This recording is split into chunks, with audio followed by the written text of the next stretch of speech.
we be doing to make sure that we know about conflicts of interest? How can you kind of protect yourself on that front?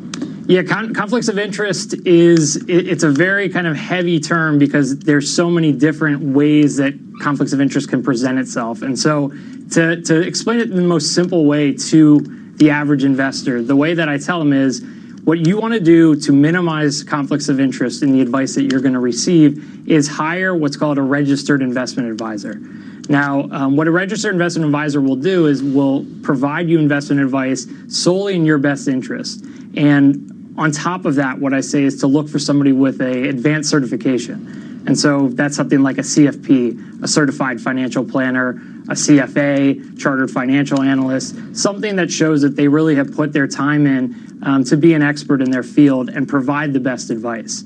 And it's the conflicts of interest that do present themselves are hard for the average investor to identify, to understand. And so I think just this way of starting out and understanding who your financial advisor is, whether he is a registered investment advisor, a broker, or a duly registered investment advisor is really important. Sure. Finally, let's look at that third red flag. That's excessive fees. How do I know it's excessive? So this is something that goes along with both oversight and having the right financial advisor. It's kind of like passing the smell test. What you want to look at is understand, on one hand, you have your advisory fee. So say that that's 1% that you're going to pay on a annual basis to your financial advisor. On top of that, there's going to be investment fees. Now, that may be with your mutual funds, with your exchange-traded funds, commissions on stocks. What you have to do as an investor is understand what those fees are and what you're paying and how often. And the reason for that is a lot of times these fees are hidden or they're hard to identify for an average investor looking at his or her account statement. And so it's really important to have conversations with your financial advisor to understand the fees that you're paying on the investments that you have and really just open the conversation there, because what happens is with excessive fees, what's going to happen over time is that's going to drastically reduce the amount of your return. And you really need to be on top of your game for that. David, thanks for your time. It's good to see you. Thank you very much, guys. By the way, for more from Invest in You, you can go to cnbc.com/invest in you. We should note that NBC Universal and Comcast Ventures are investors in Acorns. All right, coming up, some of today's biggest movers are recently IPO'd companies. We're going to run through the earnings reports. That's next. And then later, we're going to take you live to Beijing. That's good. Talk to Eunice, where officials announced that they're going to waive tariffs on some U.S. pork and soybean imports. What it means for the trade talks. That's straight ahead as we head to the aforementioned breakers. Look at yesterday's S&P 500 winners and losers. That was wonderful. Bravo! I loved that. Oh, it was great. Well, it was pretty good. Well, it wasn't bad. Well, there were parts of it that weren't very good, though. It could have been a lot better. I didn't really like it. It was pretty terrible. It was bad. It was awful. It was terrible. Get him away! Hey, boo! Boo! It's a madhouse. At Lidl, we're big on the sweetest Christmas and those happily ever afters, like our Winter Warmer Deluxe Mince Pie Strudel at just $2.99 and our Deluxe Espresso Martini Roulade for only $4.99. Big on a Christmas you can believe in. Now that's big on quality and always Lidl on price. Subject to availability, selected stores, exclusion I. On 3, our unlimited data is actually unlimited. Like for reals. None of this, we're so unlimited, but you can't watch your fave Christmas film endlessly, or dead scroll inspo for tree decorations until 4 in the morning. We wouldn't do that to you. We have no speed limits, no data caps, and you'll be 5G ready at no extra cost. Ho, ho, ho. Switch to 3, in-store or online. See 3.co.uk/unlimited-data. Come on in, everyone! Gavin, Stacey, Mrs. Brown, Robbie, Your Majesty, Craig, Shirley, Mr. Bond. Oh, hello, Smithy. Lock the fridge, please, love. Have them all round to yours with the Sun's brilliant Christmas TV listings pull-out. Pick up the Sun on Sunday this weekend. Want to power through your projects for less? Get 20% off power tools at the B&Q tool shop, like the Bosch 18-volt 2-battery combi drill. Was £80, now only £64. You can do it when you B&Q it. Excludes DeWalt 18-volt 4-amp combi drill, Dremel 3000 15-piece and power tool clearance. Ends 24th November. In-store only on 23rd and 24th November, subject to availability. Rainy, rainy, rainy, rainy, rainy, rainy, rainy. Sergey, why in such good mood? It's raining. And? Rain means we take meal pups to cinema. And cinema means they'll be entertained. And entertained means they're also quiet for a couple of hours. Oh, let's go. Enjoy 2-for-1 cinema tickets from Meerkat Movies when you buy through Compare the Market. Qualifying purchases Tuesdays or Wednesdays. Participating cinemas. 2 standard tickets only. Cheapest ticket free. T's and C's apply. Great music gets people moving. So here's the perfect gift for someone who's always on the go. The highly portable, special edition Bose SoundLink Mini Bluetooth speaker. Now only $149 in the Black Tag gift event at Curry's PC World. Big sound, deep bass, and 6 months free Spotify for great music right through from the Christmas party to the beach party season. Make anyone's Christmas at Curry's PC World. T's and C's apply. At Asda this Christmas, you can save 25% when you buy 6 or more bottles of wine, sparkling wine and champagne. Well, you never know who might pop round. Asda, let's make Christmas extra special. 75 centilitre and 1.5 litre bottles, £4 and above. Excludes gift sets, fortified and meal deal wines. Excludes Scotland and selected petrol stations. Ends 9th of December. Drink aware.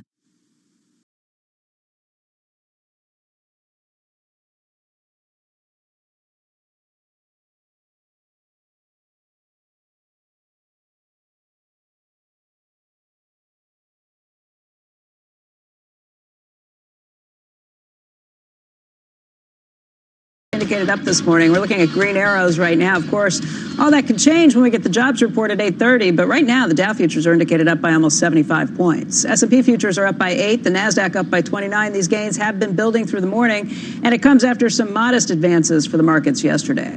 Right now it's time for the Executive Edge. We're seeing some big moves from some recent IPO companies. Let's start with Zoom Video Communications. That's one of the year's IPO success stories. That company posted third quarter earnings that beat estimates, also strong fourth quarter guidance. Revenue increased 85% for the quarter, marking a slowdown from the 96% growth that they'd seen in the previous quarter. Right now, that stock, though, is down by almost 9% this morning, so it had been a success up to this point. Also, shares of CrowdStrike rising on better than expected results in the third quarter. The cloud-based cybersecurity company reported a loss of 7 cents a share on revenue of just over $125 million. CrowdStrike also increased its fiscal 2020 outlook. That stock initially fell, but then, as you can see, it swung a little bit higher after a missing number in the company's forecast was corrected. The company blamed the wire service for that error. That stock right now is up by 4.6%. The CEO of CrowdStrike, George Kurtz, is going to have more on this. He'll be joining us at 7:30 Eastern Time. Kurtz. Shares of DocuSign surging. Random and weird? No, apocalypse. Yeah. Third quarter earnings beat. Like Tourette's. Yeah, it is. A little bit, although we shouldn't make light. That's a horrible thing. It is. And beating analyst expectations, the online signature platform and its billings rose 36%, and subscription revenue rose 41%, both beating estimates. Could be even more culture, Heart of Darkness. Right? That's good. That's what it's based on, yeah. That's good. Joseph Conrad. PagerDuty shares falling. The cloud computing company posted a loss of 10 cents a share. That was a penny worse than expected. Revenue was a slight beat, and fourth quarter guidance came in lower than expected. The company's bringing on a former Salesforce executive now as its new chief revenue officer. All right, coming up, Joe Biden speaks out. One of the things that worries me most about that, John, is not just the political, the economic impact on people who are hard. The middle class is getting killed. Reaction to his tax comments from our CNBC's Speakeasy interview. That's next.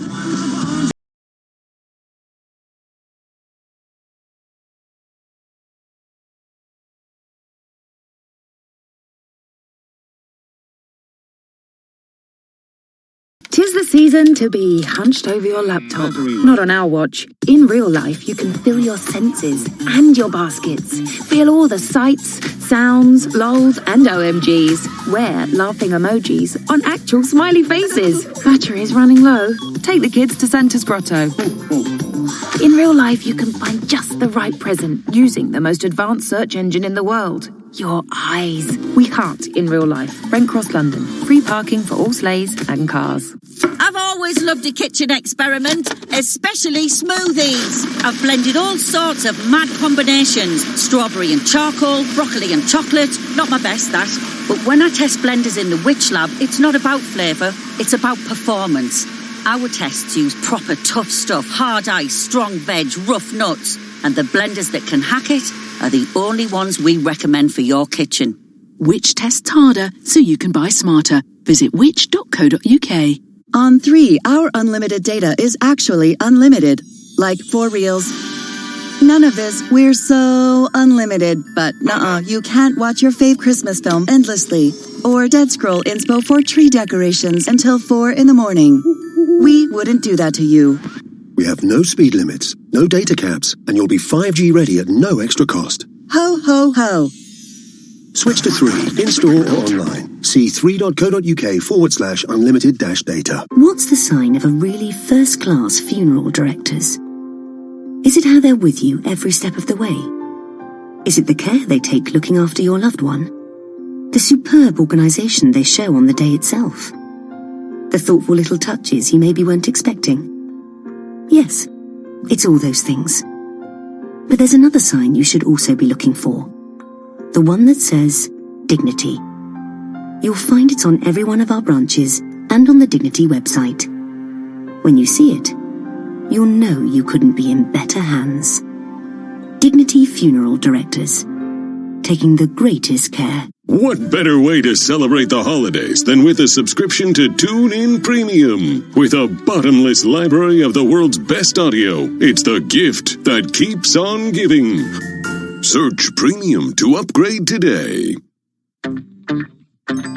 Smart Sports Wagering Talk is now on TuneIn. This is Brett Musburger. The Better Network is now on TuneIn. Search BETR. Be better informed. Be better prepared. And remember, cash and tickets is what it's all about. Hey, can't watch the big NBA game because your life's just too busy? I've got some news for you. TuneIn Premium is the answer to all your problems. Hear every home and away game live or on demand everywhere you go. Just search NBA to listen. Want to know a quick, easy way to see if your favorite podcasts have a new episode available? Just go to the home screen on your TuneIn app and see the latest editions under the Your New Episode section. Happy listening.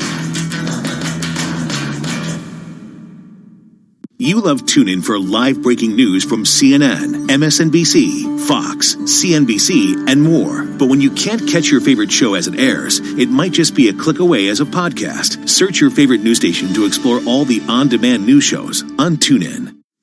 Is there certain things that you have to right the market a little bit here? And the market is that if you have all of the tax breaks, essentially all the tax breaks, all of the benefits flowing to the top 1/10 of 1%. There's never been as great a concentration of wealth, including going back to the Great Depression. Right. Ever.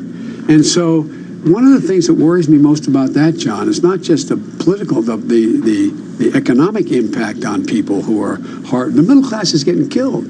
Treasury Secretary Mnuchin today said that he opposed a financial transaction tax, which some in the race have supported, because it would destroy financial markets. Is that why you've rejected that idea? No, I still think we should do that. That doesn't raise the kind of money. I think we should have a financial transaction tax. As former Vice President Joe Biden speaking with John Harwood, Biden released a plan this week to raise $3.2 trillion in taxes over 10 years. The proposal calls for an increase on the corporate tax rate from 21 to 28%, as well as a capital gains tax. Join us now to talk about Biden's plan. James Petacoukas, he is economic policy analyst at the American Enterprise Institute and a CNBC contributor. The two sides have staked out positions, James. I guess we can go over them again. Whenever I go over them, I'm like, yeah, but you're going to tell me, I think that it's important for corporations to be profitable because eventually they use some of that money to invest in capital, to expand, to hire people, to raise wages, and to generate the jobs that generate the tax revenue for the country to pay for everything it does. Then there's the other side that doesn't seem to have a clue as to what corporations actually do in this country. So we're just back to square one, aren't we? Well, I guess, right. So there's a big difference. And the big difference is that you have some people, I think, in the Democratic Party, maybe the entire Democratic Party, who seem to be saying that it really doesn't matter how heavily you tax business and investors, that they'll be fine. They'll continue to invest. They'll continue to raise wages. It really doesn't matter. So if you want to tax companies and investors higher than any other advanced economy, we'll be fine. I think that's a very risky thing at a time when the economy still is maybe growing 2%. When we all agree that we want more business investment, why would you be taxing business investment so heavily unless the only thing you really care about is punishing businesses and punishing rich people? I don't understand it either. And you can't, I mean, the government jobs that we do have are funded with, I mean, are funded with private sector tax dollars. I mean, eventually it comes down to that's where the money that does all the things we want to do comes from economic growth and from prosperity, from commerce, and just from everything we did. Everybody knows this. Why are they in denial about the way things work? And if we go to, I guess if we start at 100% taxation, they might understand that could be a headwind to economic growth. But then, I mean, if we go, I hear 90. People tell me that for really rich people that Eisenhower, it was great. I hear that. People posit that. So I guess we got to go to 100 before you get some of those people on that side to say, yeah, it's too high. Well, I mean, it's a pretty interesting experiment the Democrats would like to run. Listen, if you think there's a revenue problem and we need to raise more money, well, fine. That we can have that discussion. But all I have heard, from Democrats and progressives is that's not an issue. That we have plenty of money, that we can take on a lot more debt. So apparently that's not really the issue. So then it really comes down to we just don't like the fact that Amazon doesn't pay enough taxes, but yet we do like, I guess, the fact that they invest more than any other company. And might the fact that you want to massively raise taxes hurt that investment? Again, I thought we needed more investment. I thought we were tired of the economy only growing at 2%. Yeah. I don't see how the Biden plan helps that. Are you ever going to just retire and go to Wyoming and fish or something? I mean, are you tired yet? Are you blue in the face at saying that? It's like I'm just going to let people just go, okay, do it. You know what I mean? I've tried so hard for so long. Are you ready to throw in a towel yet, James? I have dedicated my life fighting for prosperity and economic freedom, and I will not lay down that. I will not lay down that banner. You get a lot of thanks for that. It's a thankless job. I could use more. Yeah, you could. You're not very woke. Anyway, thank you, James. I'm thanking you. Thank you. You're very well. Thank you. Okay, we're going to have more of that Biden speakeasy interview, so we got that going for us throughout the day on CNBC, and you can also watch it at CNBC.com. When we come back, the countdown is on to December 15th when that next round of tariffs is scheduled to be slapped on. We're going to talk about the expectations for tariffs, the news overnight that China seems to be ready to waive some tariffs on U.S. pork and soybean imports. That's next.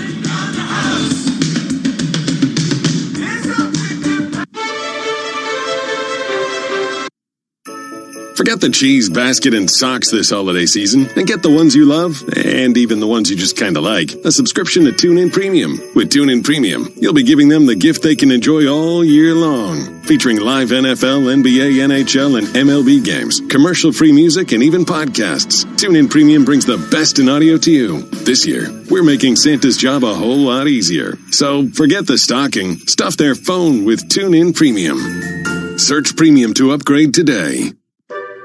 'Tis the season for lights, presents, gingerbread houses, and, most importantly, news. TuneIn has commercial-free news from MSNBC, Fox, CNN, and CNBC with TuneIn Premium. It's an update to a story we brought you yesterday. It's the toe-to-toe battle. Starbucks, which almost never gives out anything. Which is also listed in Syria at about 1 billion. Let TuneIn spread the holiday cheer all month long. Upgrade to TuneIn Premium today. Ho, ho, ho.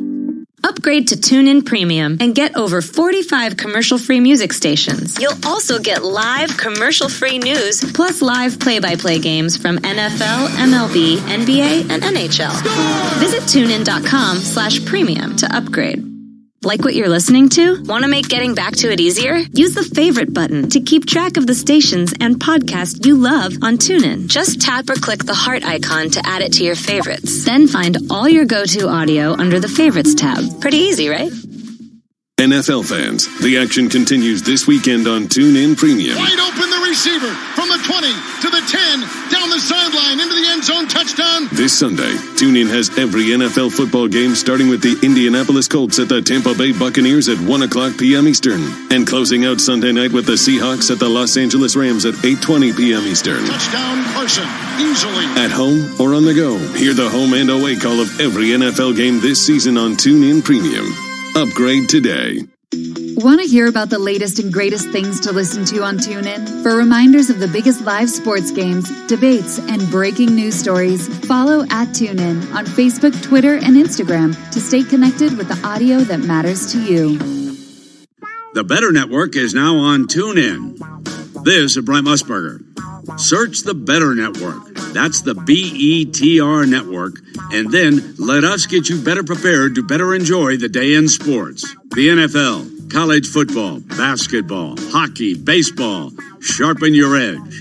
The Better Network is now on TuneIn. Be better informed. Be better prepared. Search the Better Network. That's BETR. Pascal gobbles up the rebound and slams it down. Catch your favorite NBA team right here on TuneIn. A step back, deep three is up and in. Search NBA on TuneIn and hear all the action. The NBA lives on TuneIn. The puck drops. 12 players face off to win.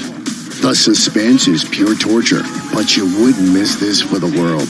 TuneIn brings you every minute of the NHL season. Listen live to hockey when it matters most on TuneIn.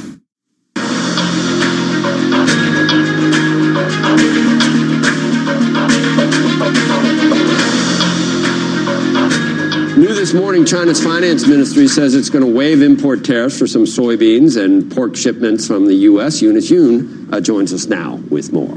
Eunice! Hi, Joe. Thanks a lot. As you said, this is an olive branch from the Chinese to the Trump administration because what we had overnight is that the Customs Tariff Commission had said that China was going to waive tariffs on some U.S. pork and soybean imports. So this is going to affect a range of products, but the government didn't detail which ones or by how much. And the total tariff for U.S. pork currently stands at 72%. For American soybean imports, it's 33%. So despite this seemingly conciliatory move, the government also reiterated one of its bottom lines in the trade talks, and that is that Chinese purchases need to be based on market needs. But what was really interesting when I first heard this news was that based on my previous conversations with government officials or with those with government links, they had said China does not want to adhere to specific targets when it comes to agricultural products, but that what we could see is the Chinese rolling out a series of incremental steps that they believe President Trump would see as progress, such as, for example, the November lifting of the poultry ban. That's specifically for U.S. poultry. And now we have these tariff waivers. So the question, guys, I think, is whether or not President Trump would see it in his interest to view these steps as progress enough to lift tariffs, which is what the Chinese want. All right, Eunice, thank you very much. It's great to see you. And I know you've been all over this, keeping us on top of what happens. We really appreciate it. Right now, for more on the trade talks, let's bring in Max Baucus. He is former U.S. Senator of Montana, also former U.S. Ambassador to China, and Kevin Rudd, who is the former Australian Prime Minister. He is now president of the Asia Society Policy Institute. And gentlemen, thank you both for being here. You bet. You are both longtime watchers of this. You know very well how the Chinese operate. So what do you think right now of these moves that Eunice just described? Does this get us closer to the potential for some sort of a deal on December 15th, or at least not raising tariffs here? What do you think, Kevin? Well, I think given these moves by the Chinese customs authorities, it's a positive indication of where things might go. As I've said on this program before, my judgment is that it's overwhelmingly in both sides' interest to get a deal this year. And I actually stick by that, despite all the sound and all the ferment and all the statements recently by the president out of out of London saying we could do one after the next presidential election. I think this is still on, and I would be very surprised if we don't have a deal before the end of the year. By still on, you mean that you think there is an official deal, and as a result, there are no additional tariffs that are put on by December 15th, and that the old tariffs that are already existing are rolled off, which is what the Chinese are asking for? We'll take those in sequence. December 15 tariffs, I'd be highly surprised if we move in that direction. Me too. Not least because of the impact on American consumers, but also I think this would actually tank markets in a big way. Secondly, on existing tariffs, you're right to point to that, Becky, because that's where so much of the disagreement between the Americans and the Chinese negotiators lie now. There will be, to save, as it were, China's domestic face, some rollback of tariffs. How much, we don't know. But the sticking point at present, I think, is on the actual quantum of the proposed Chinese agricultural purchasing order from American farmers. Max, does that sound like a deal that you think President Trump could accept? I do. It depends on the amount, obviously. The slight irony here is that the president is asking for a certain amount of soybeans to be shipped from the United States to China, which is really kind of controlling it's managing the economy. It's not a free market. It says even China buy a certain amount of soybeans. I very much hope, and I think frankly, this action by China today it's good. It's pretty clever. It's kind of indicating that, hey, we want to stay at the table. We want to work something out here. An olive branch, so to speak? Yes, I do think that's true, and I think there'll be a deal. What would surprise you? I mean, there are so many things that are out there right now, including all the human rights issues that are taking place in Hong Kong with the Uyghurs that have been brought up. Huawei, what's going to happen with that part of it? There are a lot of really complicated parts. Do you think that just gets ignored for now? What I find fascinating, Becky, is that despite, let's call it, all the other things going on in the US-China relationship at present, we've just had the passage, and the president has not vetoed the Hong Kong Human Rights and Democracy Act. China has not, as it were, decided to abolish or to put to one side the trade negotiations with the United States. We have the upcoming legislation through the House of Representatives on the Uyghurs in Xinjiang. These are major political factors for China. But what it does demonstrate is the Chinese are vulnerable. That's what I was going to ask you. Were you surprised when they didn't really chafe as much as you would have thought? Were you surprised, and did that indicate that they are vulnerable? They don't want to throw away the deal, maybe? As I've said on this program before, Joe, I think the Chinese are quite vulnerable on the economy. Growth is actually slow, despite the... I couldn't believe they did nothing with that, because that's the kind of thing that they would have... They didn't do nothing. They were very, very upset, and they will do something. But I think you're right in implying that they want to separate that out. You raised an eyebrow for you. It's like, whoa, are they really going to, they're not going to be more strident in their response. I think the main point is that there's separation here. They're not. I think they knew Trump had to sign it. It was veto-proof. They knew Trump had to sign it, too, because it was veto-proof. They make sure. Exactly. Yeah. So I think that's the big significant thing here is China, looking at its own vulnerable book, has said, we're going to push this stuff to one side, get the trade deal done, because we can't have that headwind ourselves into 2020. Gentlemen, thank you. We'll have you back because December 15th is right around the corner. Yes, it is. Coming up, it's Jobs Friday. Predictions right after the break. Squawk Box is going to be right back. The flock blindly falls into formation. Flying south for the winter, they never stray from their predetermined path.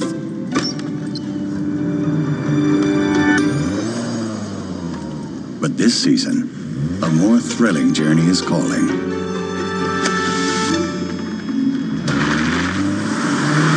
Defy the laws of human nature at the Season of Audi sales event. Hello, I'm Mike Lindell, and as you know, my passion is to help each and every one of you get the best sleep of your life. That's why I created my new Giza Dreams bed sheets. I guarantee you they'll be the most comfortable sheets you'll ever own. With the Giza Dream Sheets, I'm getting the best sleep of my life. I do not like my sheets. I love my Giza Dream Sheets. I started by using the world's best cotton called Giza. It's only grown in a region between the Sahara Desert, the Mediterranean Sea, and the Nile River.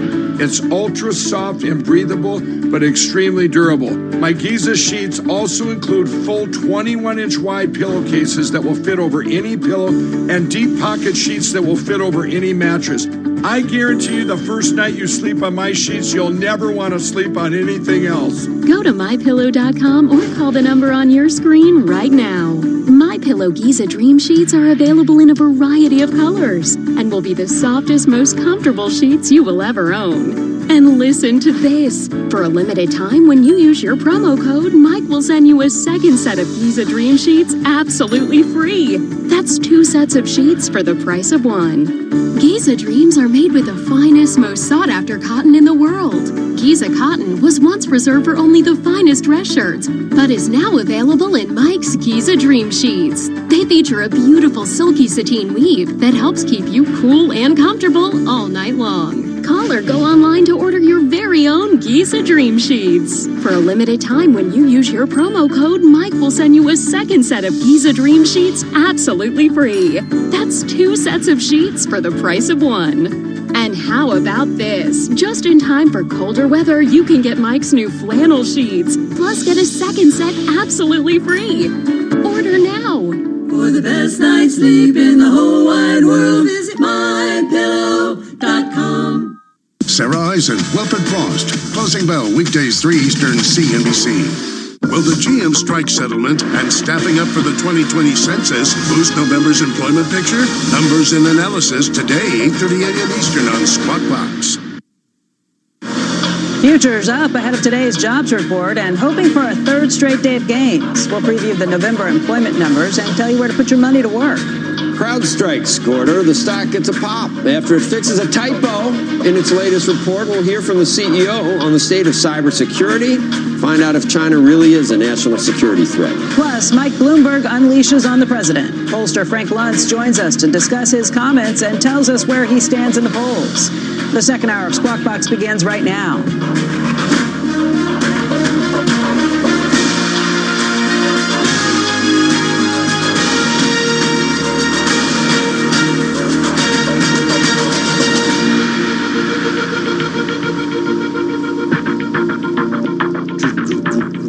Good morning. Welcome back to Squawk Box here on CNBC. I'm Joe Kernan along with Becky Quick. Andrew's off today. In studio for the remainder of the show, Jason Trennert, Strategas Research Partners Chairman. How are you? I'm doing fine. How you doing? That's a GOP thing, isn't it? About the elephants? Yeah, you're out in yourself. Not necessarily. You might like pachyderms. But they are sacred animals. They are sacred. We have a lot in our house, pointing, and we point them a certain way. Did you know that? You have to point them a certain way. I didn't know that. Trunk. Feng Shui? Not Feng Shui. I think it's an Indian. Yeah, I think so. Yeah. Anyway, we have a lot of them pointing that way, and pictures on the wall, stuff like that. Got a lot of stuff. Anyway, U.S. equity. I don't know where it came from either. I have an idea. Do you hunt someone? What's that? Is it a hunt from hunting or from? No, none of them are a lot. They're little things, little with very ornate, all kinds of jewelry and stuff. That's too bad. Yeah. Well. All right. Yeah. They're not. No animals were harmed. Here's what's making headlines this hour. This one, I saw it last night. I was like, did you think of those? I thought the numbers were global. It's not. I did too. It's just U.S. Yeah. Uber says it's received more than 3,000 reports of sexual assault. 3,000. But let's point out there are 1.3 billion rides in the U.S. last year. In its first biennial safety report, the company says that it was down 16% from a year earlier and details efforts for further safety improvements.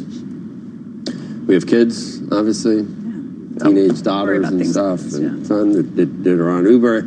The 3,000 is a big number. It does help to mention the 1.3 billion. Yeah, and if you dig into that, 235 of them were rapes, and there were 19 physical assaults that ended in death. So that's when you start looking at those things and realizing that's what's happening in the United States. And you can control the background on the drivers, I guess. But some of this is going the other way. This is passengers. You're picking up some unsavory passengers. And they reported this themselves, though. They did. Right? This was self-reported. Yeah, they did. I'm not sure if Lyft has been an issue because there have been women who have been suing the company because they have been sexually assaulted. And I think there were something like 34 or 35 women who just sued them. So obviously it's a problem that happens there.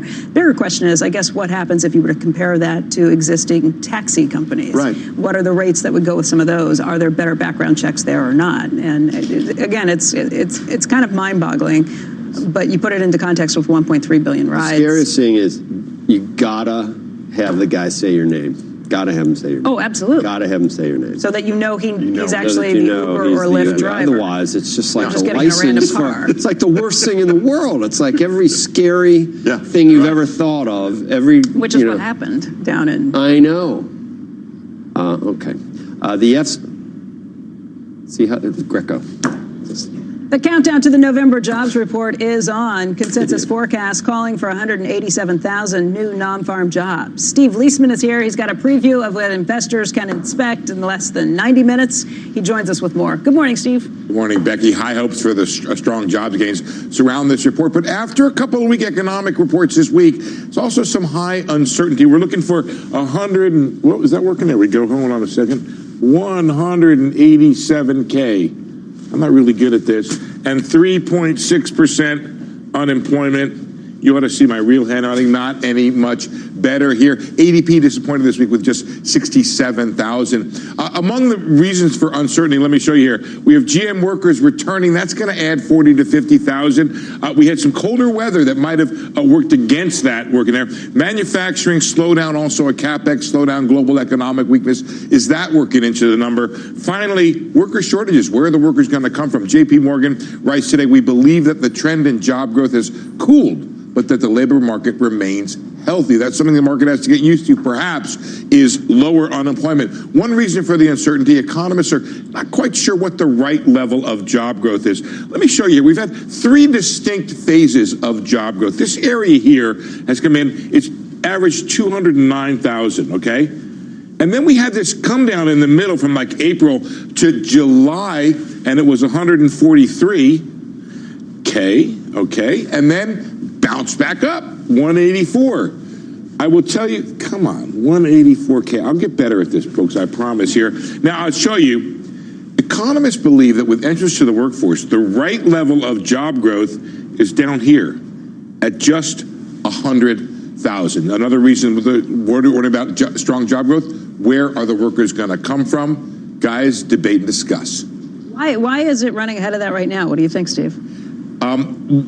It's really uncertain, Becky. There could be more economic growth out there than we're counting. That's one possibility. It could be that people are look at that mess. That's such a mess. Take a look over it. That's Steve, terrible. I'm getting rid of that. You're not a lefty, are you? I am a lefty. You're left-handed. Yeah, and I just have terrible handwriting. You should have said no, because that looked like you were using the hand that you're not to write those. It's amazing. I thought you were just trying to not cheat the camera, but so you're facing that way. So I thought you just used your left. No, it's a disaster, Joe. My handwriting. So you're setting me up to say. I would like to write more personal notes, to thank you notes, things like that, but I don't. Steve, you're really setting me up to say so. You really are a lefty. You know, Joe, you've had an hour more on television. I'm awake. I know. Let's go. I'm sorry, you're not prepared. You'll notice, Joe, that in the 8:30 hour, I'm much quicker on the comeback than I am in the 7 a.m. hour. I got you now. You got me, and I'm going to sit here and take it. Yes, you are. Come on over to the table. Joining us right now to talk more about what to expect from today's jobs report is our guest host, Jason Trennert. Also, Tom Gimbel, who's the CEO of LaSalle Network and a member of the Young Presidents Organization. Tom, let's first talk about what you're seeing in the job market. The market looks very strong. I'm not as ready for 180,000 jobs. I think it'll be a little bit lower than that. But the illustration that Steve just showed of where it usually is, I think he's dead on. And anything over 100,000 is a positive. In the duration of this economy, we've gotten a little bit spoiled. And thinking that 100, 110, 120 isn't great after 10 years of this market is absolutely crazy.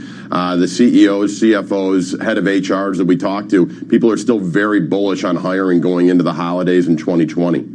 Jason, what do you think? What's the market's take on this? Well, is he right? Anything over 100,000? I think so. And I mean, I was blown away by the claims number. I was surprised by the claims. Unemployment claims, in my opinion, are the best economic indicator that there is. Just because it's weekly, it's a count, it's not processed. And claims ain't doing nothing. And claims were down. They were down, actually. 203. And they revised the last month's down. Right. Jason, answer Becky's question. Why are we running persistently above what we need to do to the labor supply and labor demand should equal over time. They should. I think, Steve, what I think is that there's probably more of a reservoir of people that are getting back into the workforce. The labor force participation rate has been flattish. Can you hold that thought for a second, guys? Can you put that graphic up now? Let me show you what I did here real quick, which is this. I looked at the change in participation among men and women from 2008 to 2019. Men are still down in that 25 to 54, or so this is 20 plus. I'm looking at 5 percentage points. A bunch of them appear to be in school. It's some of the younger folks,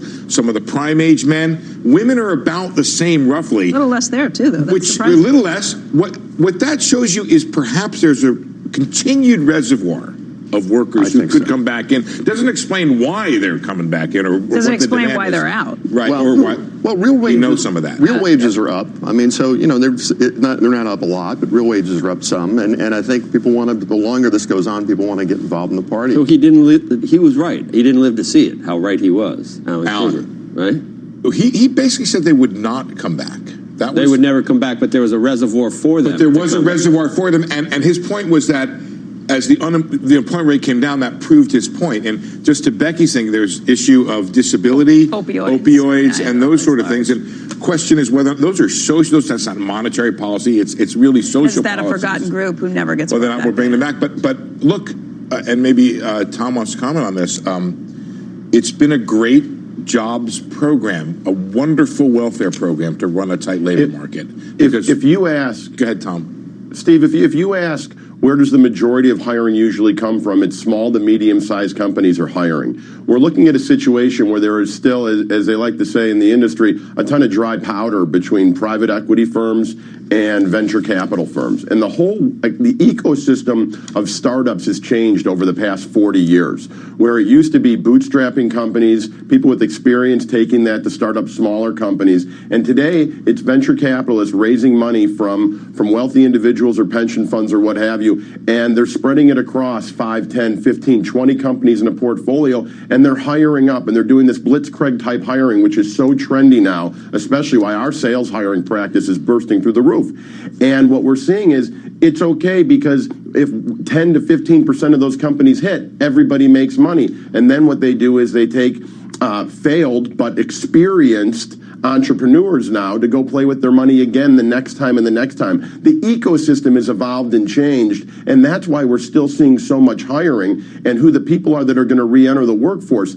20 years ago, 2.5% was viewed as full unemployment. I'm not sure that 3.5%, we're not far off from that number. We don't know what the bottom is. We don't know if it could go further down than that, Tom. That's what's interesting. No, exactly right. But we're seeing also it's a global economy, and that's, we talk about it from a big global corporation side of things, but from an employee standpoint, if you can get somebody to still do the job in another part of the world and it's not crucial to have face-to-face interaction, that is what's keeping that's what's keeping wages low.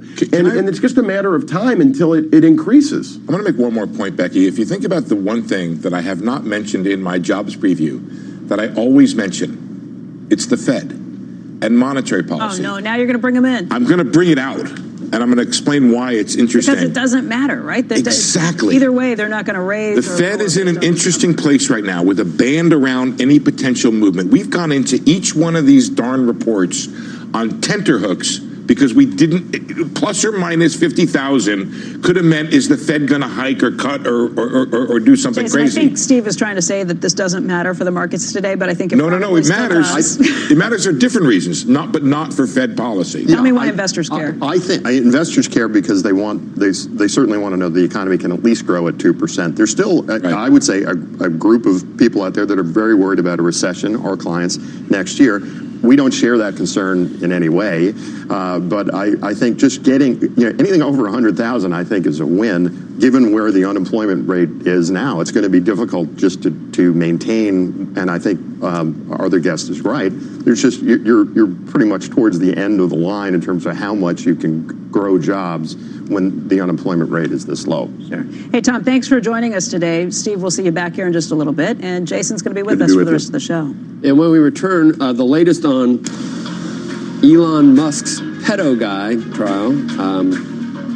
I just, What do you think that means? I don't know. I just am ready to read anything in the year, what is it, 2019? Plus, Uber reveals the extent of its sexual assault problem, what investors should take away from the company's safety report.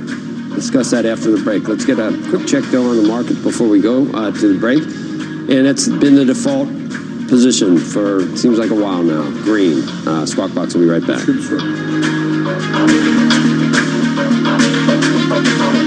Johnson & Johnson is a baby company.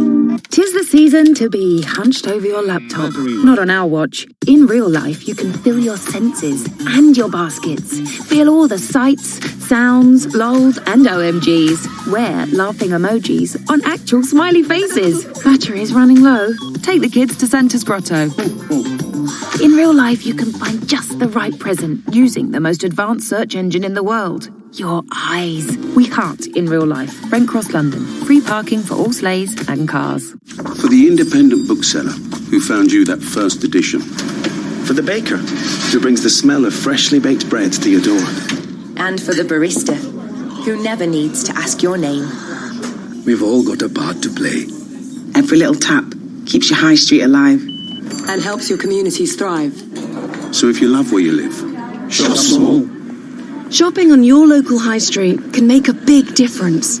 Shop small.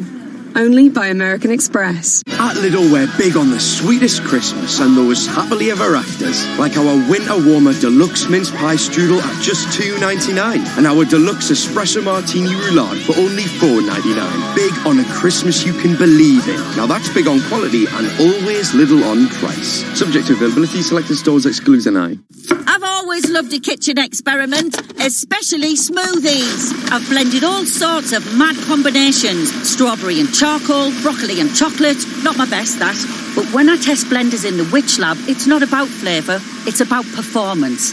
Our tests use proper tough stuff, hard ice, strong veg, rough nuts. And the blenders that can hack it are the only ones we recommend for your kitchen.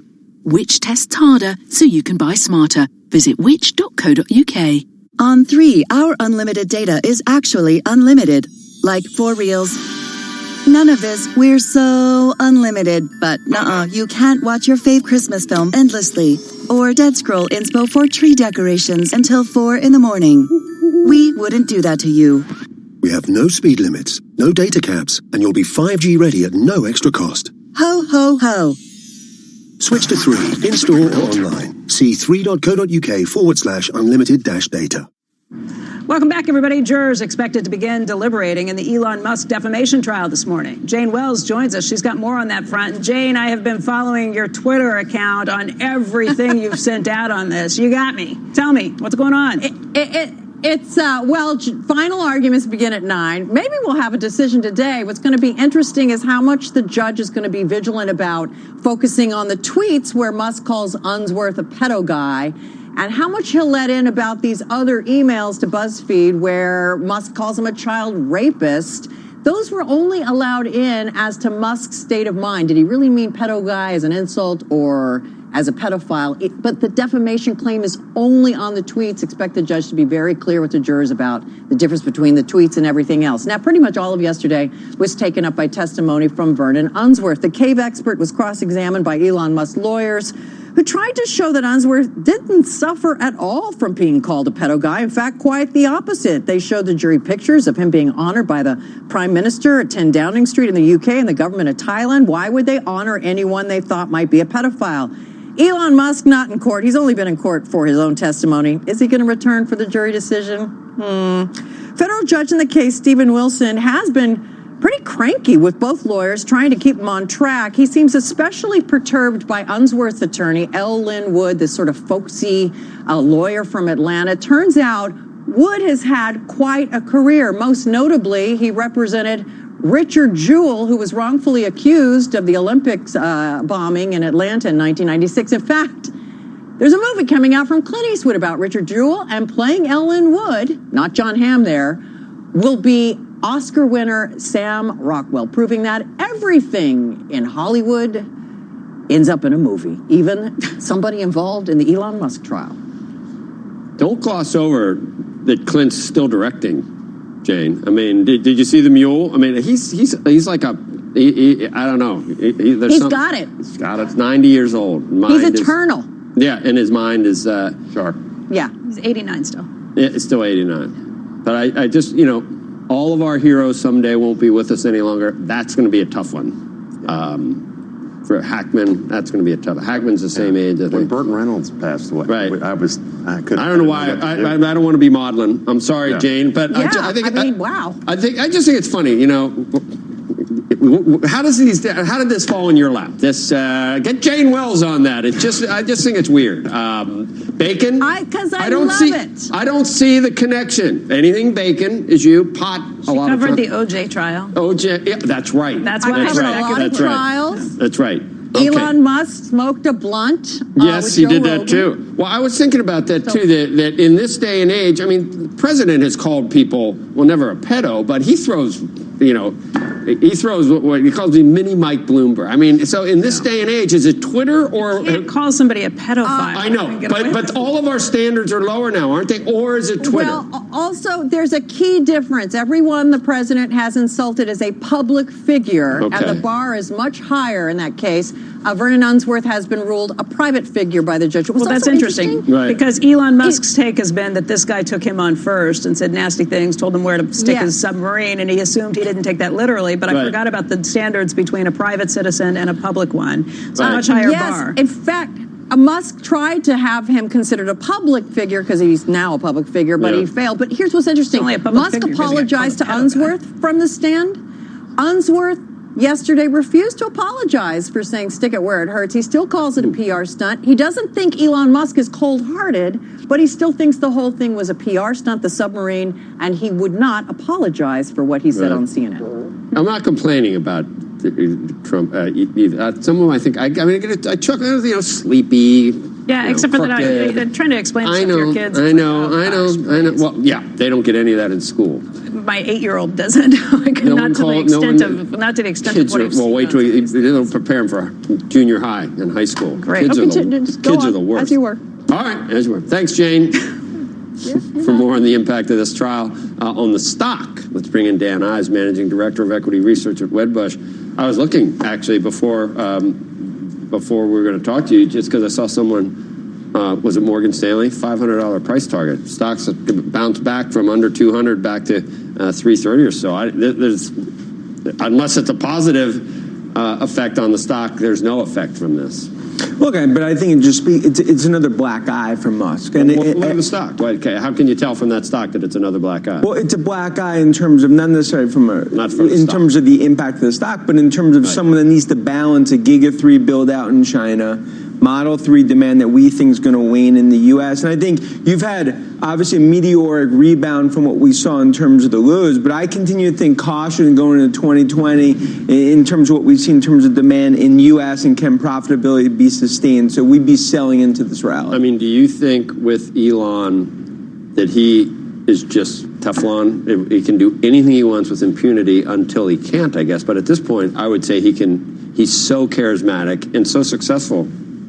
I mean, that whether you have a Tesla or not, I mean, you've got to grant him that. I don't know what happens with subsidies and, when BMW starts making these cars, but he has a lot of leeway just because of who he is. Well, no doubt. And as someone, you can do this with impunity. Well, and I think that's part of the issue is that he continues to be held to a different standard. Yeah. And right now, obviously, it's a positive sort of little wave that we're seeing in Tesla. But as we go into next year in terms of Giga 3, China, U.S. demand, profitability. If there's any slip up, I think that's where this gets more magnified from a board perspective in terms of, because it all comes down to institutionally speaking. It's hard to own this name and size with him as CEO. And I continue to think if he was not CEO, it's a stock that would be significantly higher. Really? I mean, I feel like so much of their success is him. He I don't their think biggest so. storm, but he is by far their biggest He'd be part of the management team, a big part of the management team. Obviously, as the guy who owns most of the stock, he's never going to be anything other than the boss there, no matter what title you give him.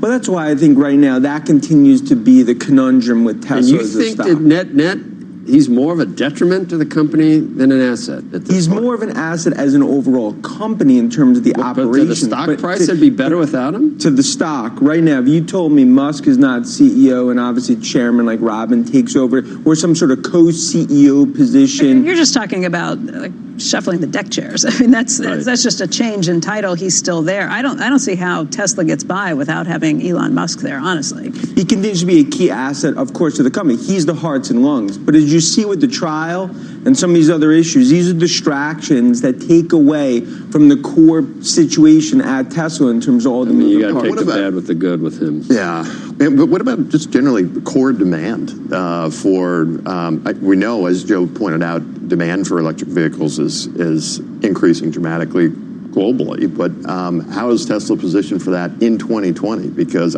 frankly, I had been short the stock.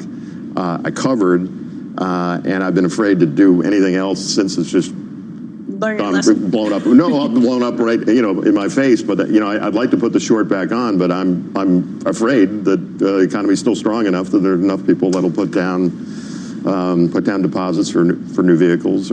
Yeah, and I think many are in your camp, and I think it all comes down to, if you see Europe demand, there's been pent-up demand. We've seen it strong.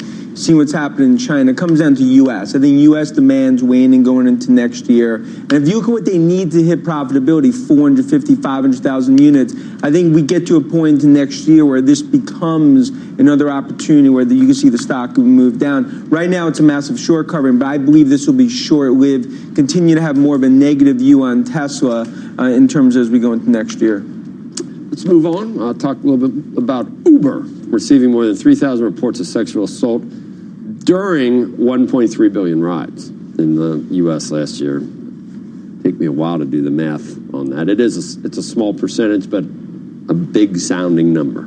Oh, it's a horrific number just in terms of for a company, as we've talked about, that's built on safety. Right. So I think when you look at this continues to be something that Darren Uber, I think right now it's a crisis in terms of the safety issue. And I think when you look at London and you look at some other regulatory issues, this is going to add fuel to the fire if they don't get their house in order.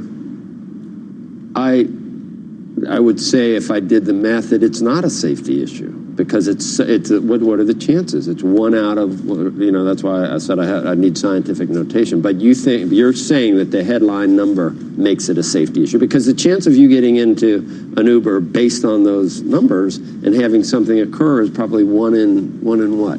I mean, you walk out you might get killed by a vending machine as well, or a shark attack. I mean, the same thing is made. Agree. A super small number. But it should be zero. But to those 235, it's a big number. It should be zero. And I can tell you right now, when this came out last night, I had 5 calls from investors after the safety report came out. What's the stock doing investors, because I think it just highlights at a company right now that continues to be in the penalty box with all the issues that we've seen, a safety issue. The worry is what this could do from a regulatory perspective, and especially London, which is 3 to 5% of revenue. This is going to give them in the TfL in London a lot more sort of meat on the bone to go after Uber. I mean, I'm looking at, is it 1 in 433,000 rides or 1 in 43,000? I don't know. You need scientific note. You really do need scientific notation to do it. I know.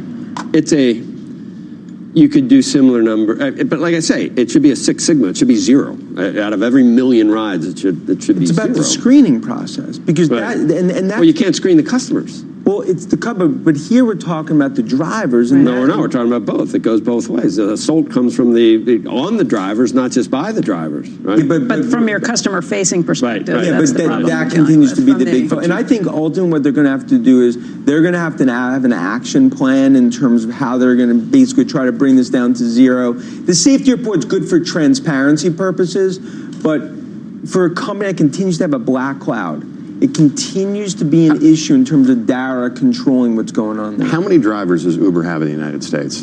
Look, I mean, and again, this gets to the subcontracting issue, right? To the fact that they're largely subcontractors. They're not really they're employees, but they're not really employees. And that's the bigger issue. If you get forced into a position where you have to basically call yourself a taxi company, and these are your employees, and you are on the hook for everything that happens, that's a much bigger issue. It may happen in California already by state law. It seems to me that gives this report gives that more legs, I would assume. Well, again, with the tens of millions of drivers, when you start to put the numbers, as Joe said, small.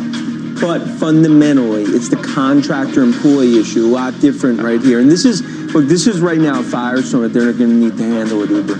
Yeah, they had more than 1 million prospective drivers in 2017 and 2018 that failed to advance through the screening process. 3/4 of those, though, were for people who didn't pass the driving test or requirements on that. They've booted 40,000 drivers since rolling out continuous screening, and that tries to ensure compliance with background checks and requirements on a regular basis. I just don't know exactly what those standards are and how they match up to, let's say, a taxi company. Yeah. That's my question. I don't know. That's a big question that Dara and Uber are going to have to handle this morning. Thanks, Dan. Good at that outfit. I think. Try to brighten the day. A lot going on. I think I like it. Good morning. I did too. I like it, yeah. When we come back, CrowdStrike CEO George Kurtz will join us to talk about the cybersecurity firm's latest quarter and its outlook. We'll be right back. Time now for today's Aflac Trivia question. On this day in 1923, a presidential address was broadcast on radio for the first time. Which president gave the address? The answer when CNBC Squawk Box continues. We're honored to have you on.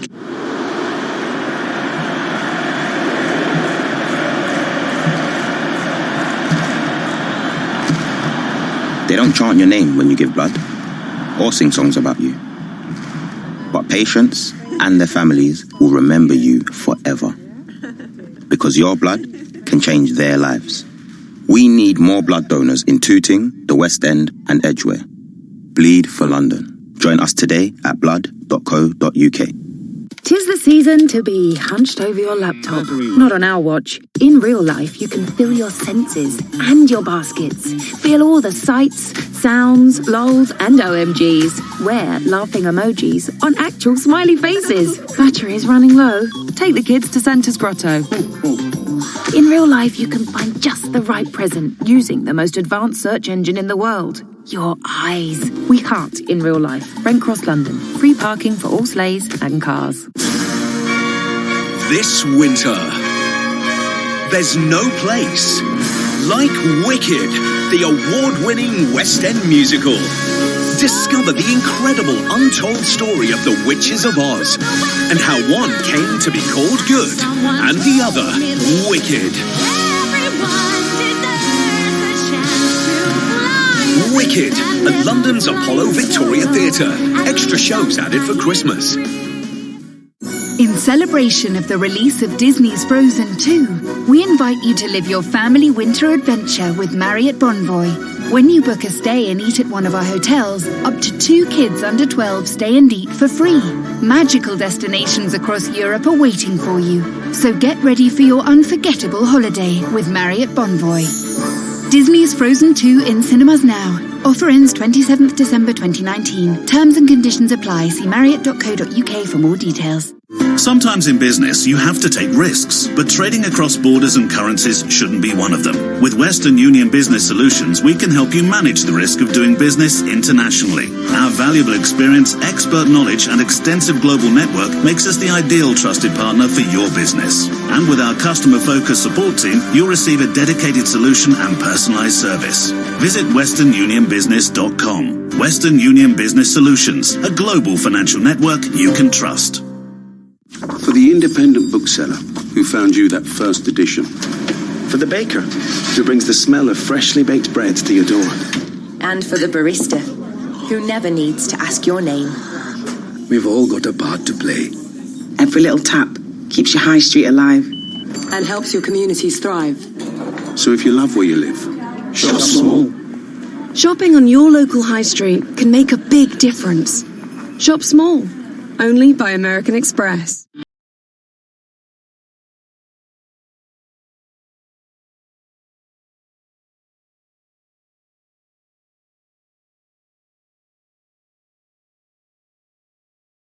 The answer to today's Aflac Trivia question.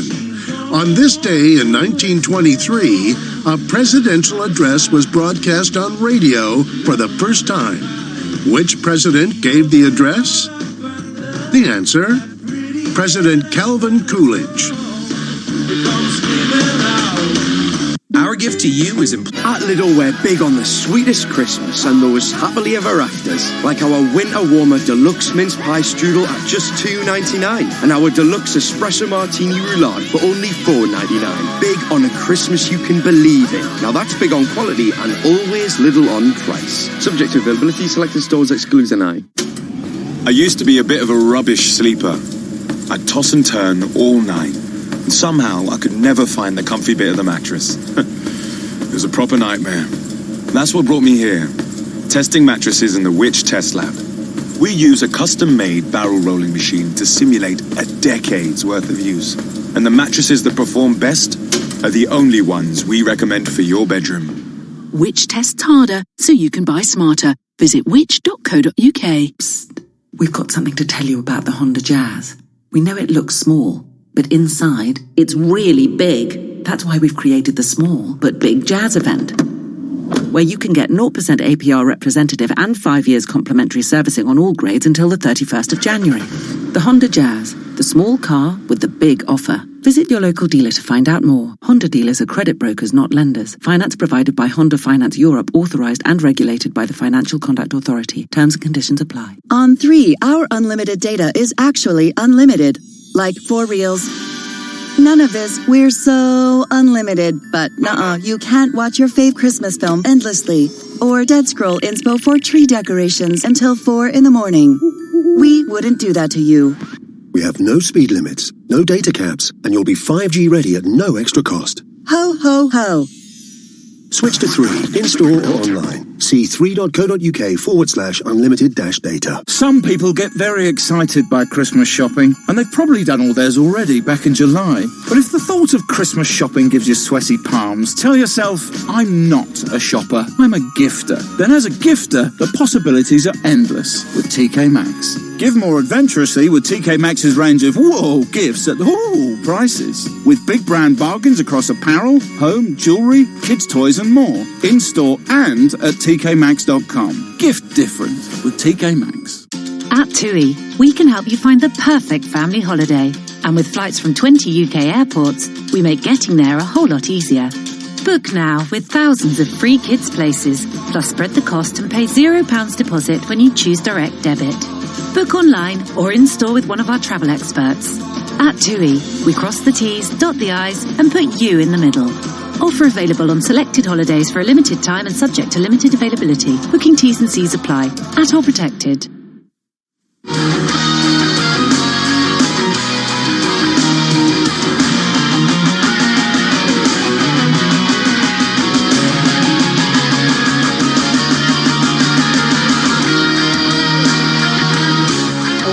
Everybody, CrowdStrike posting impressive quarterly numbers last night, beating on both lines, and that stock is actually up this morning. It's also well above its IPO price from early June.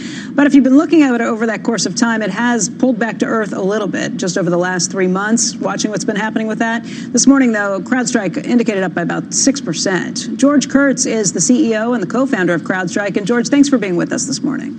Thank you for having me. All right, the street liked what it heard. The loss was narrower than had been expected. Probably importantly, the revenue was above expectations, too. I think it came in at $125 million versus the $118 million that the street had been anticipating. So what are you seeing out there? What do you think is happening in terms of new customers you might be able to pull in? Well, we were extremely proud with the quarter that we posted, over $500 million in annual recurring revenue. And I think it's a testament to the cloud-based technology that we've built to stop breaches. And that's what customers are looking for. They're looking for outcomes to help them stop these very sophisticated attacks. And we've delivered it in a cloud platform, which hasn't been done before in the security space, really creating the security cloud. And I think that's one of the reasons why we've seen such rapid growth, because we're solving a really hard problem at scale. You know, the stock has had some good success since the IPO, but if you're watching your stock or any of the stocks in this arena over the last several months, there's been a bit of a pullback because the view of the street has been, okay, you really need cybersecurity companies, but how do you distinguish between the cybersecurity companies? How do you make sure that they maintain their edge and that they are always staying ahead of where the cyber criminals are? What's your answer to that? Well, a big part of what we do is we crowdsource this technical data that comes off of these endpoints or workloads, these computers. And we use AI to be able to predict whether something is malicious or not. But more importantly, we've created a platform that spans beyond just security into IT hygiene, so the health of the system. And I think given the modules that we've created, and part of our success is how we sell these modules across an enterprise, we've become very strategic. And I look at us as a company that's akin to a Salesforce or a Workday or ServiceNow in creating really a cloud platform, which we call the Security Cloud. So we think of ourselves as, beyond just a traditional endpoint security company, but fundamentally a cloud pillar in the future. George, Jason Trennert here. I was wondering what you think about the lockup that's about to expire in a couple of days and how that's going to impact the stock. Do you think that's had something to do with some of the recent weakness over the last couple of months in the stock? Well, as most companies have a 6-month lockup, which is traditional, ours is coming up next week.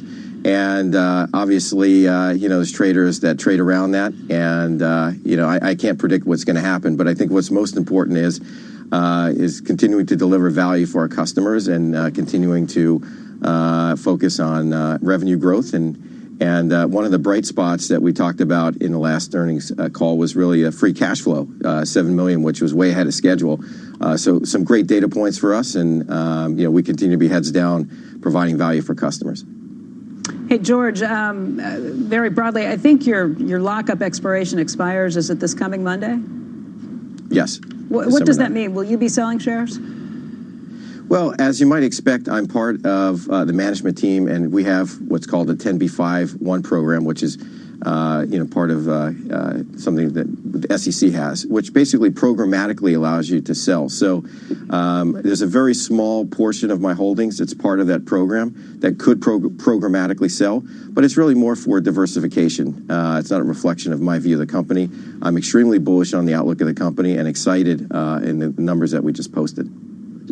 CEOs love that provision, don't they, George? It's like they all have the same answer every time. Yeah, it's like a default. It's beautiful. Whoever came up with that, I don't know who invented it, but this goes all the way back to when it mattered. If people were, remember, Jason? It's like I don't really. You never really have to say anything. It's like, oh no, it's really just sort of one of those. But it's just a small percentage of what you own, and you're not going to sell any of the other stuff in this case. Well, it's a small percentage, yeah. I mean, if it happens to sell, it sells. But again, that's going to be out of my hands. But you don't have plans to exit any of the large. I think that would be more. No, absolutely not. Okay, no, this is a very small portion, just for diversification. I've been out this 8 years, so we're focused really on building the value for the company, and that's where my head's at. I called you Kurtz. I love the name Kurtz. Don't you like Kurtz from Brando? I mean, don't you? Hey, everybody called me that. They do, right? Kurtz. Yeah, they do. Yeah, Kurt. I knew that. See, I'm not crazy. No, you're not. He was. It was. He was. You're not crazy on this. George, thanks for joining us today. Thank you very much. Thanks, Kurtz. All right, coming up, the OPEC meeting wrapping up in Vienna today. Brian Sullivan is there and will join us after the break. Squawk Box coming right back. When your skin is feeling dry and crinkly? At Lidl, we're big on the sweetest Christmas and those happily ever afters. Like our Winter Warmer Deluxe Mince Pie Strudel at just $2.99. And our Deluxe Espresso Martini Roulade for only $4.99. Big on a Christmas you can believe in. Now that's big on quality and always Lidl on price. Subject to availability, selected stores excludes an eye. I used to be a bit of a rubbish sleeper. I'd toss and turn all night. And somehow I could never find the comfy bit of the mattress. It was a proper nightmare. That's what brought me here. Testing mattresses in the Which Test Lab. We use a custom-made barrel rolling machine to simulate a decade's worth of use. And the mattresses that perform best are the only ones we recommend for your bedroom. Which tests harder so you can buy smarter. Visit which.co.uk. It's time to rake in the dough with eBay. Multiply your moolah and feed that cute little piggy bank you've had sitting on your shelf. List by Monday and you can make more money than ever selling on eBay with a max £1 selling fee per item. It's super simple. So while you're spending the weekend doing fun stuff, your little piggy bank is getting bigger. Making money. It's happening on eBay. Activate your offer at ebay.co.uk/promo. Excludes business sellers. T's and C's apply. The big day is fast approaching, but fear not, festive friends. With hundreds of new gifts arriving each week, find gems every visit right up until Christmas Eve. But chop chop, they won't stick around for long. Gift different at TK Maxx. Ridiculously gifts at ridiculously prices in store and online now. If you're on your lunch break, why not go to Boots.com, where you'll find thousands of fantastic gifts to choose from, like Fenty Beauty by Rihanna to Champneys. If you order from Boots.com, you can collect from a Boots of your choice, such as Boots in London White City Shopping Centre. What better way to shop when it's cloudy and grey like today? So gift like you get them at the fantastical choice of thousands of gifts to order and collect boutique. Charges may apply. See Boots.com for details. Ah, Christmas. A time for celebrating, unwrapping and unwinding. Capture every moment with an epic iPhone 6S with a 12-megapixel camera. Now only $12.99 a month from Tesco Mobile, saving you £72. It's just one of the ways we're celebrating 100 years of great value. Go in store or search Tesco Mobile. Tesco Mobile. Every little helps. Saving £2 per month over 36 months was £14.99. 36-month credit and rolling monthly usage agreements required. Subject to status. Terms apply. See tescomobile.com/terms. All right, welcome back, everybody. OPEC wrapping up their meeting in Vienna. You can take a look at oil prices this morning. Right now, WTI is down by about 30 cents. It's a decline of 0.5%. 58.13 is the last trade. Also, watching what's been happening with ICE Brent, that's down by about 13 cents to 63.24. We've been waiting to talk to Brian Sullivan, who's been covering this meeting, and he's made the point that this is a very different meeting than we've seen in the past. Brian, good to see you again. Want to take it from here? It is. Yeah, I will, Becky. Thank you. It is good to see you again. Listen, I've got some bad news and some good news. The bad news is we're not wrapped up yet. There is still no announcement. There's still no official deal. There's still no official timetable. The reason oil is down is very simple, is that the delegates will meet again on March 5th and 6th. That seems to be telling the oil market that any deal they make here may only be for another 3 months. The market does not want that. The market wants deeper cuts, which is likely 1.7 million total, 1.2 plus 500.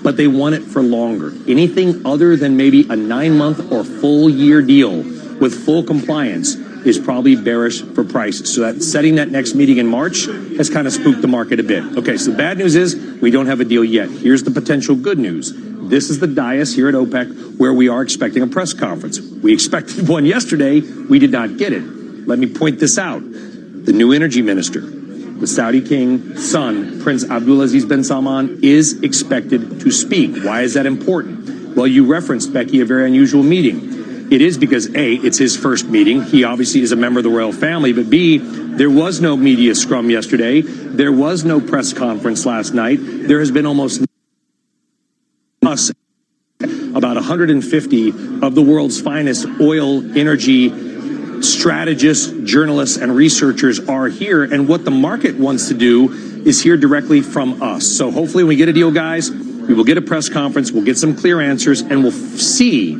just how aligned OPEC is, because the market, Becky, does not believe that this is an OPEC right now that is aligned together. That's why we didn't get a deal last night. All right, Brian, you've got us on tenterhooks. We'll be watching. Thank you. Coming up, Mike Bloomberg with harsh words for the president. We're going to hear from Poulter Franklin after the break.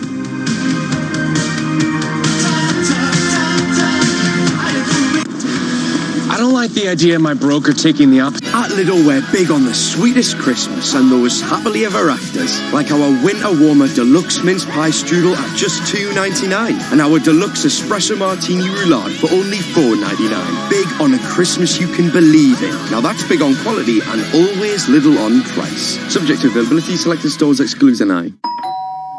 Come on in, everyone! Gavin, Stacey, Mrs. Brown, Robbie, Your Majesty, Craig, Shirley, Mr. Bond. Oh, hello, Smithy. Lock the fridge, please, love.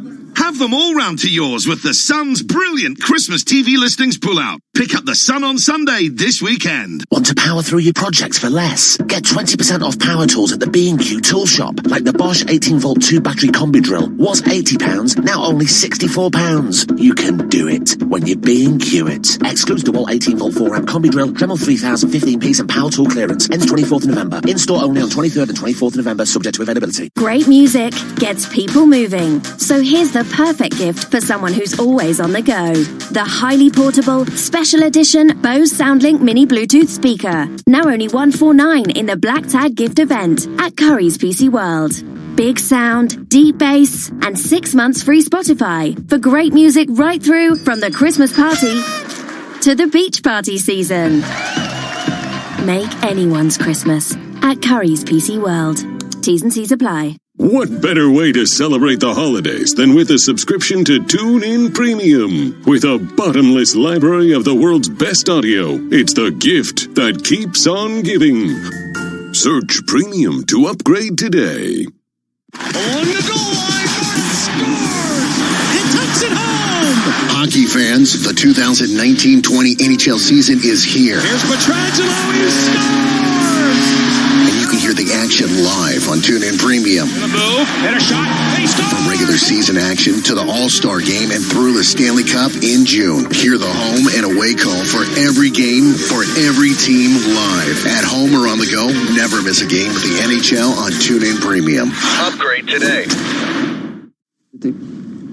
Former New York City mayor and Democratic candidate for President Mike Bloomberg speaking with CBS's Gayle King, who we saw yesterday. Yes, she was here. She was here at the NASDAQ. Because of the Viacom-CBS deal. Yeah. CBS, she was here with... I saw Colbert and Trevor Noah, too, and in the bastion of capitalism. I'm just wondering if they were aware of where they were with all the, all the rhetoric.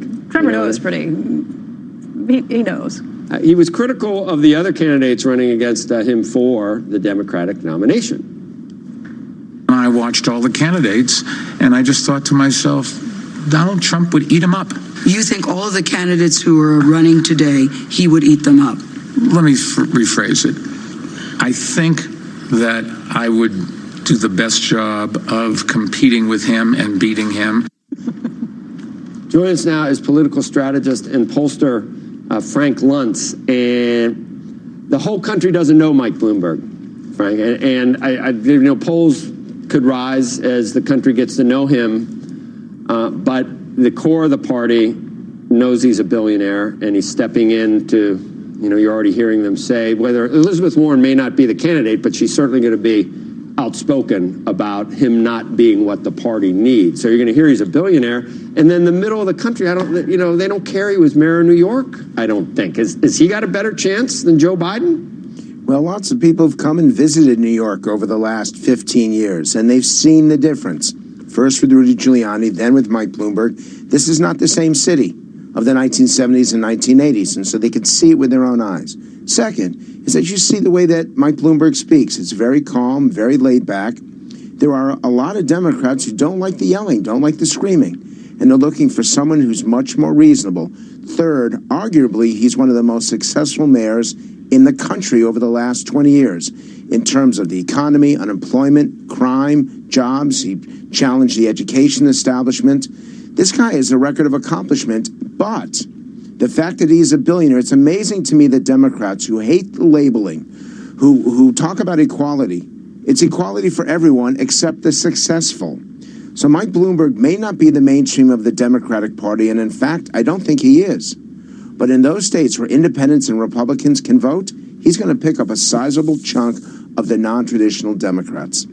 Well, my point is on the geographic center of the left, they're not going to like him, and on the right, in the left you got stop and frisk, which that's going to come back to haunt him as well, and also the obsequious sort of pandering apology that he was unwilling to give until he entered the race. And then on the right, you got Big Gulp and nanny states, and his two biggest philanthropic ventures after leaving office have been climate change and gun control. But Joe, you didn't think he was going to run in the first place. So let's What give is that? him. You said Hillary Clinton was going to be the next president the night before the last election, too. No, so if you want to talk about predictions, said it you based did. on your exit polling, based on NBC's exit polling. All right. So, but the on predicted on polls, he's at 10 cents. He's just above Andrew Yang at this point. Okay, he's just getting started. Look, I'm not advocating for him, and I don't think he's going to be the nominee. But you don't think he's going to be the nominee? Then okay, I still think it's. You're just playing devil's advocate to talk about him being a viable person, or what are you doing? Who's going to be the candidate then? And why do you keep talking about him as if you do think he's going to be the candidate? Elizabeth Warren, because the reason why I love CNBC is that you're the only network where we can tell the truth, where we can analyze, where we can take a look at both sides, and that's what my job is. But you're not the only arbiter of truth, Frank. You're not really there yet, are you? No, I'm in search of the truth. I know I haven't found it yet. Maybe you've got it. You would have liked to have answered. But I'm in search of it. I think Elizabeth Warren is the most likely. We're going to run another sound. Let's run this other soundbite, and then we'll go back. I mean, was anyone more wrong about the Trump economy, Paul Krugman or Mike Bloomberg at that speech? Larry Summers. Larry Summers. Here's another soundbite from that interview addressing diversity in the Democratic field. Part of the conversation is, here we go, another old white gentleman. Isn't it time for change? Isn't it time for something new? Maybe, but lots of people can enter. There was no reason, if you wanted to enter and run for president of the United States, you could have done that. But don't complain to me that you're not in the race. And that's the problem. Frank, can I ask you a question? To me, the most interesting poll over the last couple of weeks has been the approval rating of President Trump among the African American community, which I think in the Emerson poll, I believe was 34%. Now, that's approval rating. It's not necessarily support for the president, but it seems to me if the African American vote is anywhere near 10%, it's over for the Democrats. It's not even remotely a contest. Is that right? I try to be careful about what I say about other pollsters and other polling. I don't believe it. I don't show it in my numbers. Donald Trump is even with Elizabeth Warren, and he's even with some of the Democratic candidates. Joe Biden does have an advantage. And we are 1 year before the election, so it's very dangerous to make any prognosis based on where we are. But Trump is not doing as badly among African American men as he is among African American women. And I do that there's a chance that he could have a breakthrough, a surprising breakthrough. But make no mistake, there is a racial divide in this country politically, and it is a disadvantage for the Republicans. But at the same token, the Democrats have been having trouble with white men, particularly working class white men, over the last 10 or 15 years, and Donald Trump won because he was able to win working class union voters in the northeastern and the industrial midwestern states, unlike any Republican since Ronald Reagan. And for the Democrats to recapture the White House, they have to win these 50-something and 60-something white men that abandoned the Democratic Party because they felt ignored and forgotten. So you think, bottom line, you think Elizabeth Warren comes back? That she peaked, she was down, she went up, she's back down. Some people think it was too early of a peak. You think she comes back when it's all said and done? And the reason why is that she's got the organization, unlike any candidate except for Bernie Sanders. She's raising more money than any other candidate except for Bernie, and she's got a very strong message. God, I could see a lot of mainstream people just holding their nose and voting for Trump if she was on the ticket. I swear, I could. It's like, with the merger stuff and everything else. And anyway, thanks, Frank. Well, Thank you. You're right. We are the only place that tells the truth. Maybe MSNBC too, and NBC News. All right, when we come back, the countdown to the November jobs report is on. We'll be right back.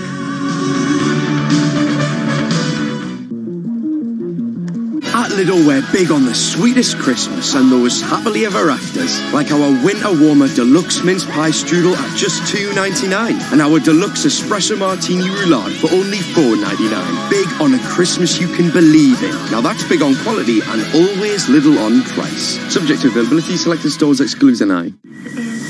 When it comes to music, I've heard it all. Pink Floyd, Sean Paul, Slipknot. But in the Witch Test Lab, hearing isn't enough. When we test headphones, we really listen. Not just to the music, but to the stuff that gets in the way. The traffic, the chatter, all that. Mind the gap. We simulate the loudest commute to find you the headphones that cancel out the noise. So you know we're only recommending the best. Which tests harder so you can buy smarter. Visit which.co.uk. On 3, our unlimited data is actually unlimited. Like for reals. None of this, we're so unlimited, but nuh-uh, you can't watch your fave Christmas film endlessly. Or dead scroll inspo for tree decorations until 4 in the morning. We wouldn't do that to you. We have no speed limits, no data caps, and you'll be 5G ready at no extra cost. Ho, ho, ho.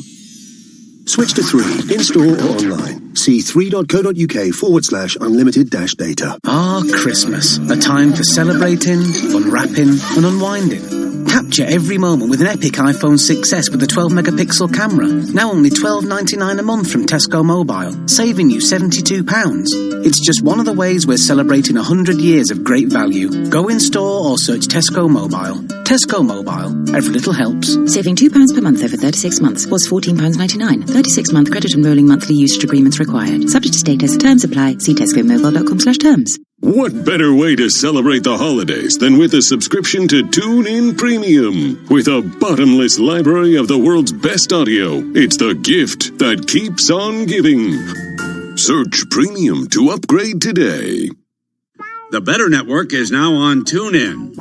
This is Brent Musburger. Search the Better Network. That's the BETR network. And then let us get you better prepared to better enjoy the day in sports. The NFL, college football, basketball, hockey, baseball. Sharpen your edge. The Better Network is now on TuneIn. Be better informed. Be better prepared. Search the Better Network. That's BETR. Want to know a quick, easy way to see if your favorite podcasts have a new episode available? Just go to the home screen on your TuneIn app and see the latest editions under the Your New Episode section. Happy listening.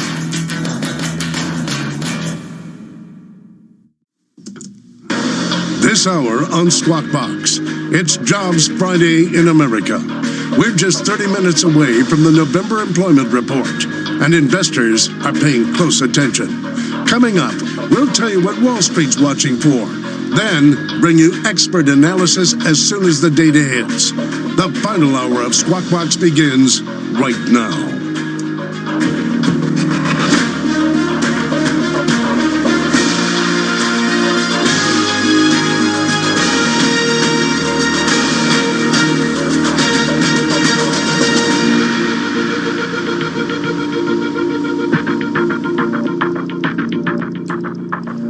Good morning and welcome back to Squawk Box here on CNBC Live from the NASDAQ market site in Times Square. I'm Joe Kernan along with Becky Quick. Andrew is off today, so our guest host, Jason Trenner, Chairman of Strategic Research Partners. U.S. equity futures at this hour are indicated in the green, up about 55 points.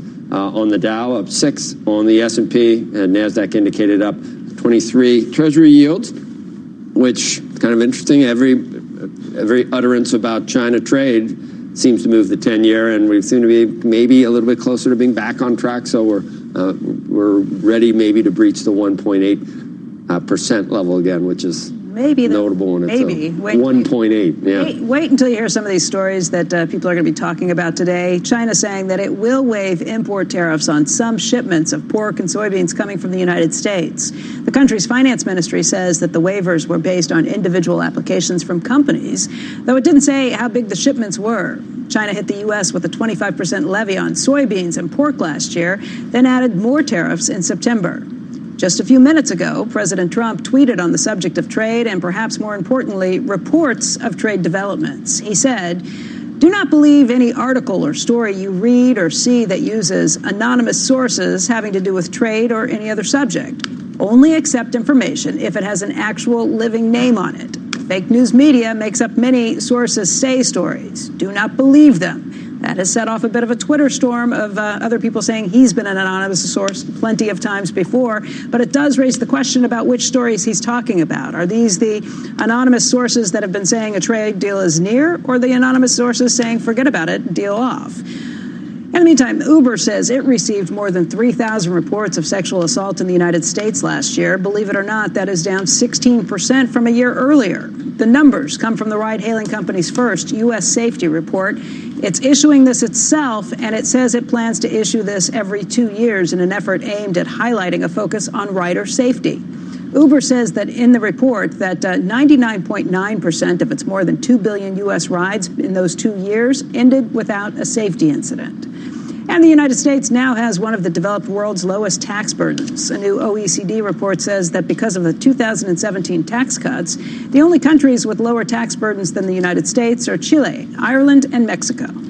A few stocks on the move this morning. Tesla shares could rise to $500 a share if Morgan Stanley's bull case plays out. And in this, I don't mean bull. It sounds like we're saying it's a bull case. No, it's a bullish case. The bears do think it's total bull that it's ever going to 500. That's according to a new report from Adam Jonas, the analyst at Morgan Stanley. And the price target for Tesla stock remains at $250. But the report said the bull case could happen if the Cybertruck is a success and if the more optimistic scenario in China comes to pass. I didn't realize until today, Jason Trennert, our guest host, said he actually shorted Tesla at one point. Got a little nervous there. I got we mercifully I covered it in time, but I certainly wouldn't have expected it to jump as much as it did, and so I'm glad I got out. Scary times. Yeah, and check out the shares of Ulta Beauty. The retailer beat profit estimates for its latest quarter.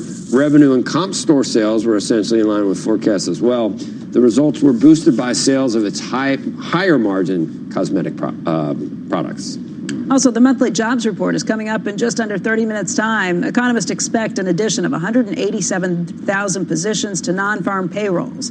Joining us right now to talk about what we should be watching for with this report is Andy Green. He's Managing Director of Economic Policy at the Center for American Progress.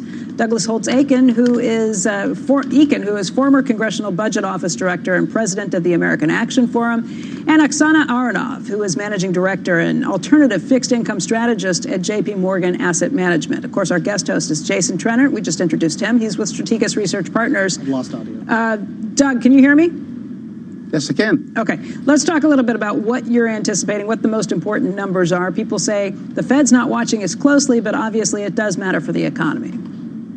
Sure, I think you'll see about 150,000 jobs, but that's largely the bounce back from GM is about a third of that. And increasingly, I think that's the number that we should pay the least attention to.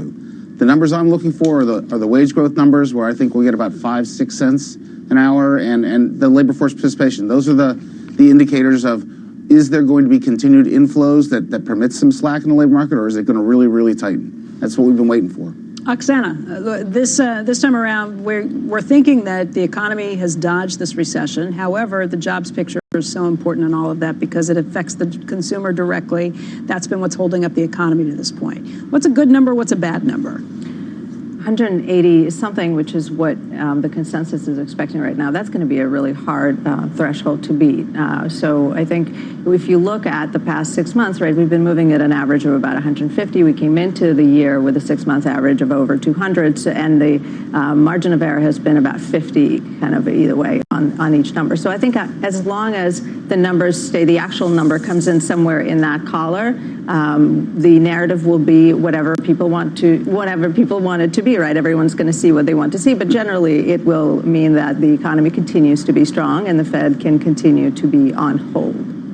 Andy, we had been watching things this week, and the ADP number we got on Wednesday suggested that we could see a disappointment today, but then we saw the jobless claims, the weekly jobless claims yesterday, and obviously that doesn't play into this time around, but it gives you a sense of what's happening in a moment-by-moment basis, and that number was better than had been anticipated. What do you anticipate we'll get this time around with this Friday number today?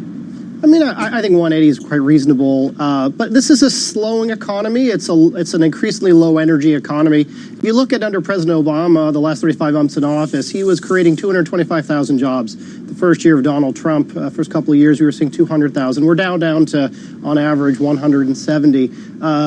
Significant drops, and I think you're seeing that play out in terms of manufacturing. You know why that is, Andy. You know why that is. I mean, anybody. I mean, the most uninformed viewer out there understands that. When you're at 12% unemployment, it's a little easier to add jobs than when you're at 3% unemployment. I mean, come on. Well, the African-American unemployment rate is twice that of whites. Back to that, it's the lowest in history. Be happy.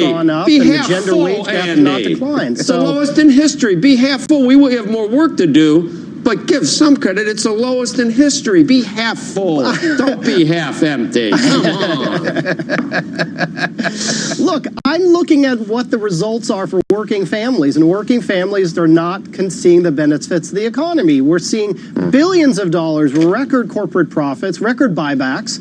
Corporate profits have grown more than twice the rate of wages. So you tell me this promised tax cut that has ballooned our deficit by more than 12% has not yielded the wage growth, but it has yielded the CEO pay and buybacks and massive merger and acquisition that concentrates power and squeezes working families. That's what this economy works for. I'll just make an editorial comment here. I've been in, due to a heavy travel schedule, I've been in about 14 cities in the last 2 months in the United States, and there's no recession. There's not even anywhere close to recession. The economy is red hot. And I'd also argue that the deficit isn't higher because of the tax cuts. Revenues are close to all-time highs right now. I do admit that there is a problem with spending, but that long preceded President Trump. So I think you have to be very careful about suggesting that the tax cut actually is resulting in some sort of weaker economic growth, because bond yields and the markets and the economy itself just don't. Tiptoeing around for you have to be somewhat careful in saying that. What is wrong with you? I don't know. But it has. Private domestic investment has gone down dealing with by 6.2%. He's nuclear. Q2. It continued to decline in Q3 by another 1.5%. If the promised boom from the tax cut was going to yield, it was supposed to yield a private investment boom. It's not. It's the consumer that is holding this economy up. It's not holding the economy up. Just wait. I would argue that in some ways the trade war, I would say, probably sterilized some of the benefits of the tax cut. I would agree with that. This year. But once you get a phase one trade deal, in my opinion, capital spending will come back. So that's my opinion. I certainly wouldn't want to be short the economy going into next year. It'll come back in China, because this trade deal is about making it easier for Wall Street to do business in China, for U.S. businesses to protect their IP and do business in China. It's not about creating jobs in the U.S. That's the amazing thing about it. Can we have some facts in this discussion? I don't know. Number one, the tax police. I mean, look, go ahead, Doug. Well, I don't know, Doug. Your mic's not turned off, man. Your mic's not turned off. I mean, I can't do it all. The demographic destiny is we're going to create about 100,000 jobs a month going forward. That's what happens when you get back to full employment. So comparing numbers from back in the early in the recession to now just makes no sense. We're going to have slower job growth. That's why you want to look at the other indicators. In this recovery, we have seen steadily rising wages. They're about 50% faster than they were a couple of years ago. It's been concentrated in lower skill and lower income workers. So that's just what the labor market's producing, and that's a really, really good thing. On the tax cut, the Treasury just finalized some of the most important regulations that affect international location of business. You could not possibly evaluate the effectiveness of the tax cut without having it fully implemented. We just got there. So let's get some data before we make these claims. Well, the problem with the tax cut and the problem with the wage growth is two things. Number one, the tax cut actually incentivizes companies to put manufacturing overseas in an incredible way. Not compared to what it was for. That's the wrong way to think about it. I don't believe that's the way it works with the guilty and the tax. No. Compared, that's a statement about the level comparison of this tax code. Compared to the previous tax code, which was a worldwide system with a higher rate, all of the incentives are to put more investment in the United States. That's unambiguous. The change due to the tax reform puts it here. That's the right way to think about it. We got to end. We got to go. We got to end it. We got to. We got Kevin McCarthy coming up. I hope he doesn't have an IFB in. No, it's okay if he does. He can talk about some of this stuff. It's coming up right now. Thank you. We'll be back, right? You guys will be back in just a little bit. Talk more about the jobs. Help us. The House Leader will join us. The biggest sticking points holding back the USMCA and the impact that impeachment is having. Don't go anywhere. Squawk Box will be right back.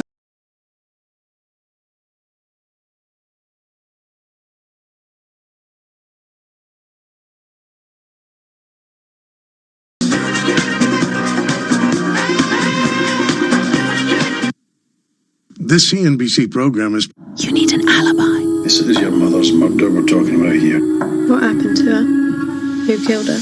An original crime drama new to Alibi. Why has no one ever told me my mother was dismembered?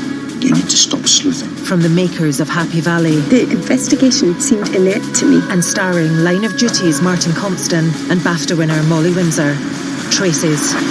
It can be painful breaking up the past. Starts Monday at 9, exclusive to Alibi, on Sky, Virgin and BT. This winter, there's no place like Wicked, the award-winning West End musical.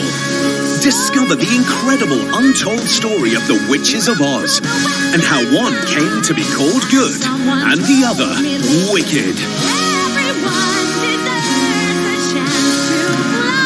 Wicked at London's Apollo Victoria Theatre. Extra shows added for Christmas. We've got something to tell you about the Honda Jazz. We know it looks small, but inside, it's really big. That's why we've created the small but big Jazz event, where you can get 0% APR representative and 5 years complimentary servicing on all grades until the 31st of January.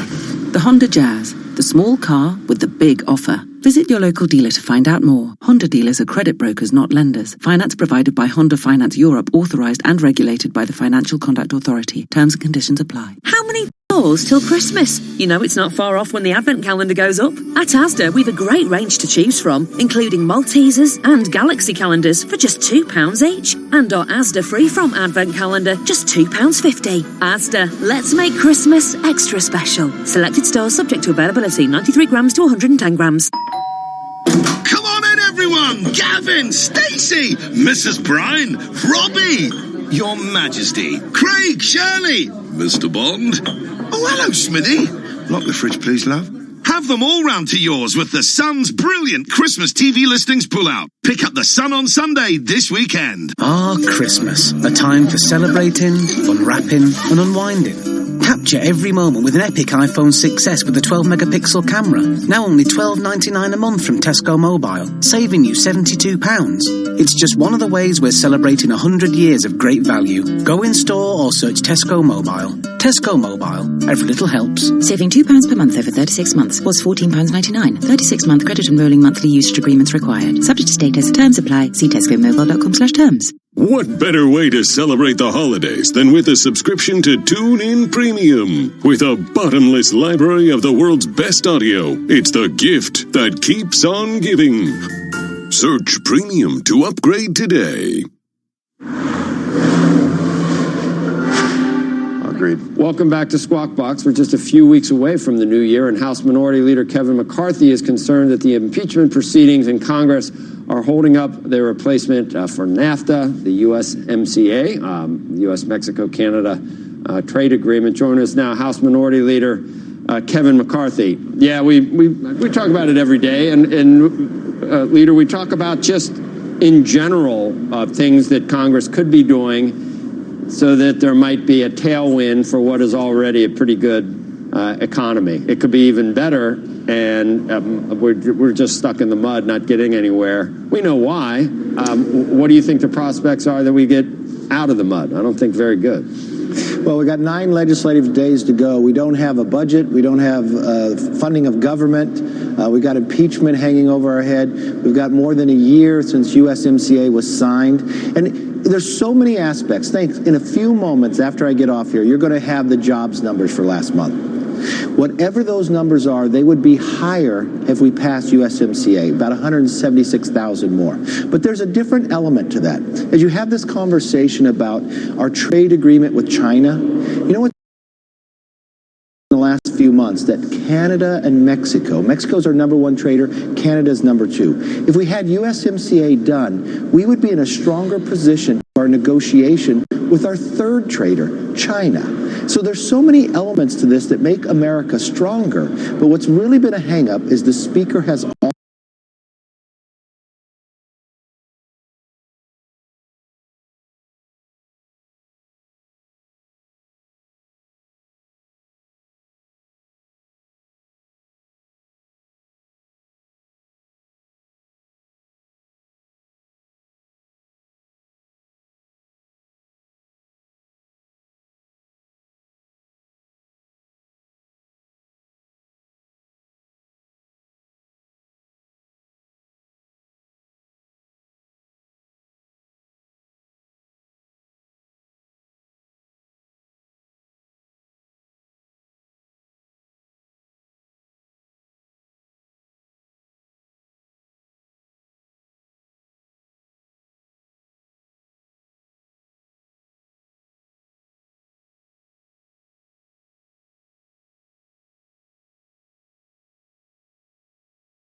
all the power to call the bill up. If she does, it will pass. I mean, if you look across this country, there is nobody opposing this. They know it only makes us stronger, but it becomes a political question.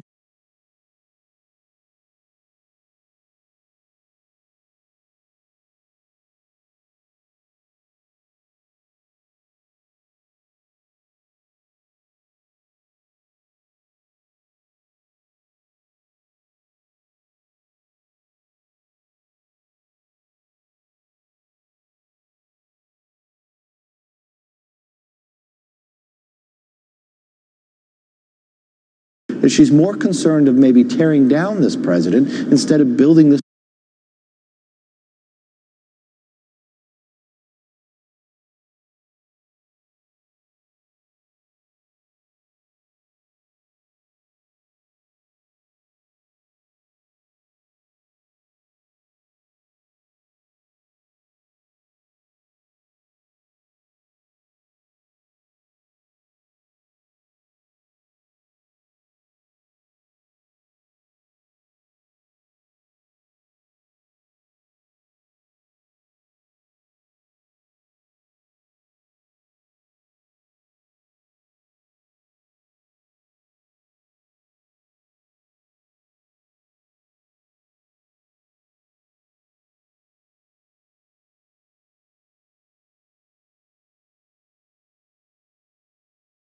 country up.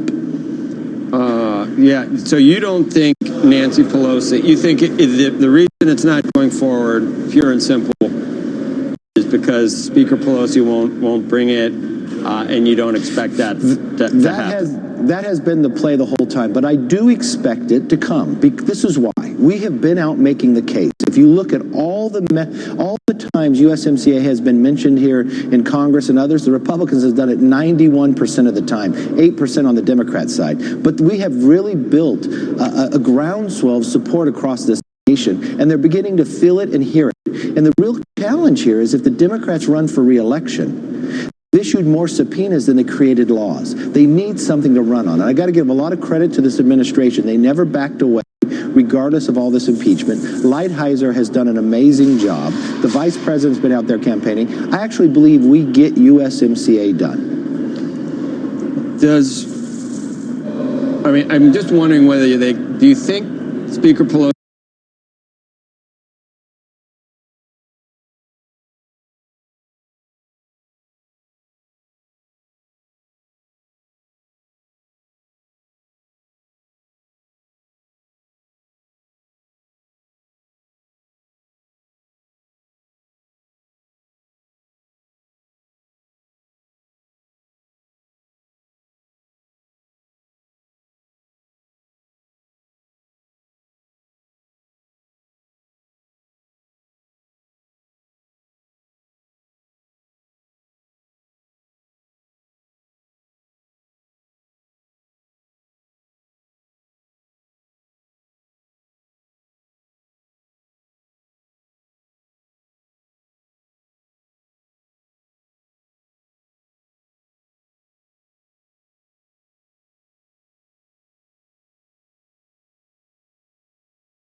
Dark Christmas, a time for celebrating, unwrapping, and unwinding. Capture every moment with an epic iPhone 6S with a 12-megapixel camera. Now only $12.99 a month from Tesco Mobile, saving you £72. It's just one of the ways we're celebrating 100 years of great value. Go in store or search Tesco Mobile. Tesco Mobile. Every little helps. Saving £2 per month over 36 months was £14.99. 36-month credit and rolling monthly usage agreements required. Subject to status. Terms apply. See tescomobile.com/terms.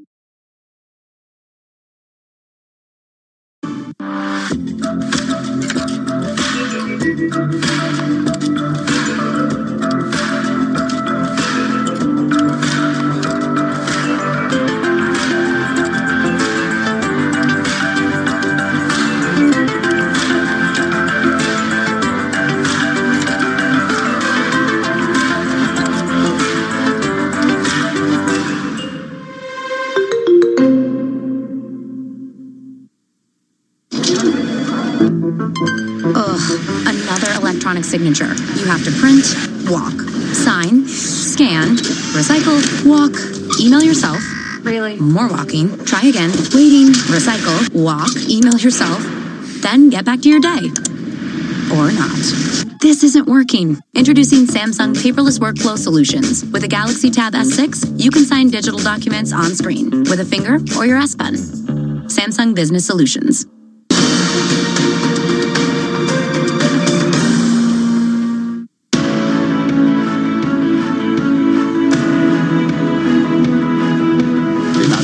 To go to space is enormous. Opportunity. There's always opportunity. We have to innovate to win.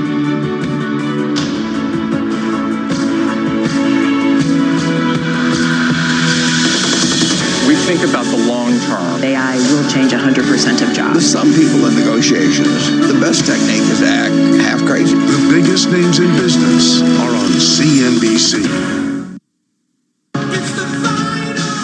Coming up, the final countdown. The November jobs report is on the way. Final predictions are next. Stay tuned. You're watching Squawk Box on CNBC. It's every municipal bond investor's dream. A bright, shining city on a hill where there won't be any financial problems. But what if there are? That's why Assured Guarantee protects your principal and interest payments. Assured Guarantee, a stronger bond. We need a bond on this project. I asked Markham. You know what? Here's an idea. Let's ask Markham. That's good. Hey, now, lunch. Yeah, Ever wonder where the people with all the answers get all the answers? Ask Markham, accountants and advisors. You ready? Yes. Now. Give it up for our first time rider. First ride. Let's do this. 5 days in a row. 6 a.m. This holiday, give the gift of Peloton. That was totally worth it. Our gift to you is Employee Pricing Plus on select Chrysler Pacificas, which means this winter it's easier than ever to get your family in the one vehicle they'll all appreciate. So come unwrap Employee Pricing Plus on the most awarded minivan, only at the Chrysler Big Finish event. Halftime Report. Weekdays noon Eastern on CNBC. Economic advisor Larry Kudlow. First word on the jobs report. The latest on China trade. White House insight. Investor impact. Squawk on the Street, 9 a.m. Eastern. When we founded Tommy John, Tom was obsessed with how to make underwear truly comfortable. So we reimagined comfort through fabric, fit, and function. We use soft, breathable, lightweight fabric with stay-put waistbands that never dig and stretch where you need it. We made a women's line so comfortable there are no visible panty lines and no wedgies, guaranteed. Go to TommyJohn.com right now. Use the promo code on the screen to get 20% off your first order, and we'll ship it to your door for free. Plus, we offer a best pair guarantee. Tommy John, no adjustment needed. Introducing the Pod by 8 Sleep, the first and only bed designed to help you sleep smarter as you track and improve your sleep with no need for wearable tech. Because the better you sleep, the better you everything. This holiday, gift yourself the Pod by 8 Sleep. We are KiwiCo, and we deliver hands-on STEM projects designed to inspire young innovators. Kids of all ages can explore science, engineering, art, and more. Get your first month free. Visit trykiwico.com.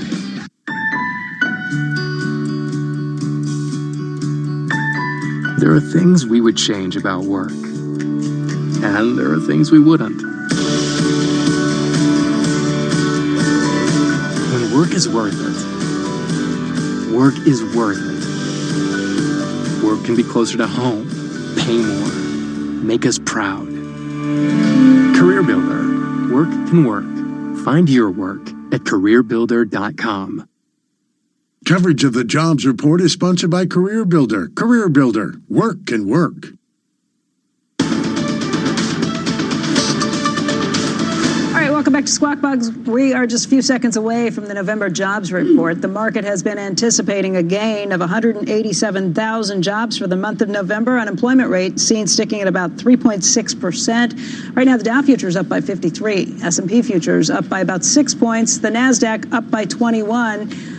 And for that, we get to the number. Let's do. Elon Musk in Washington. 266,000 non-farm payrolls rose by 266,000 jobs in November. The unemployment rate also fell back down to 3.5%, putting it back at the lowest level in 50 years. Average hourly earnings were up by 7 cents in November to $28.29. That's a 0.2% increase for the month and a 3.1% increase over the year.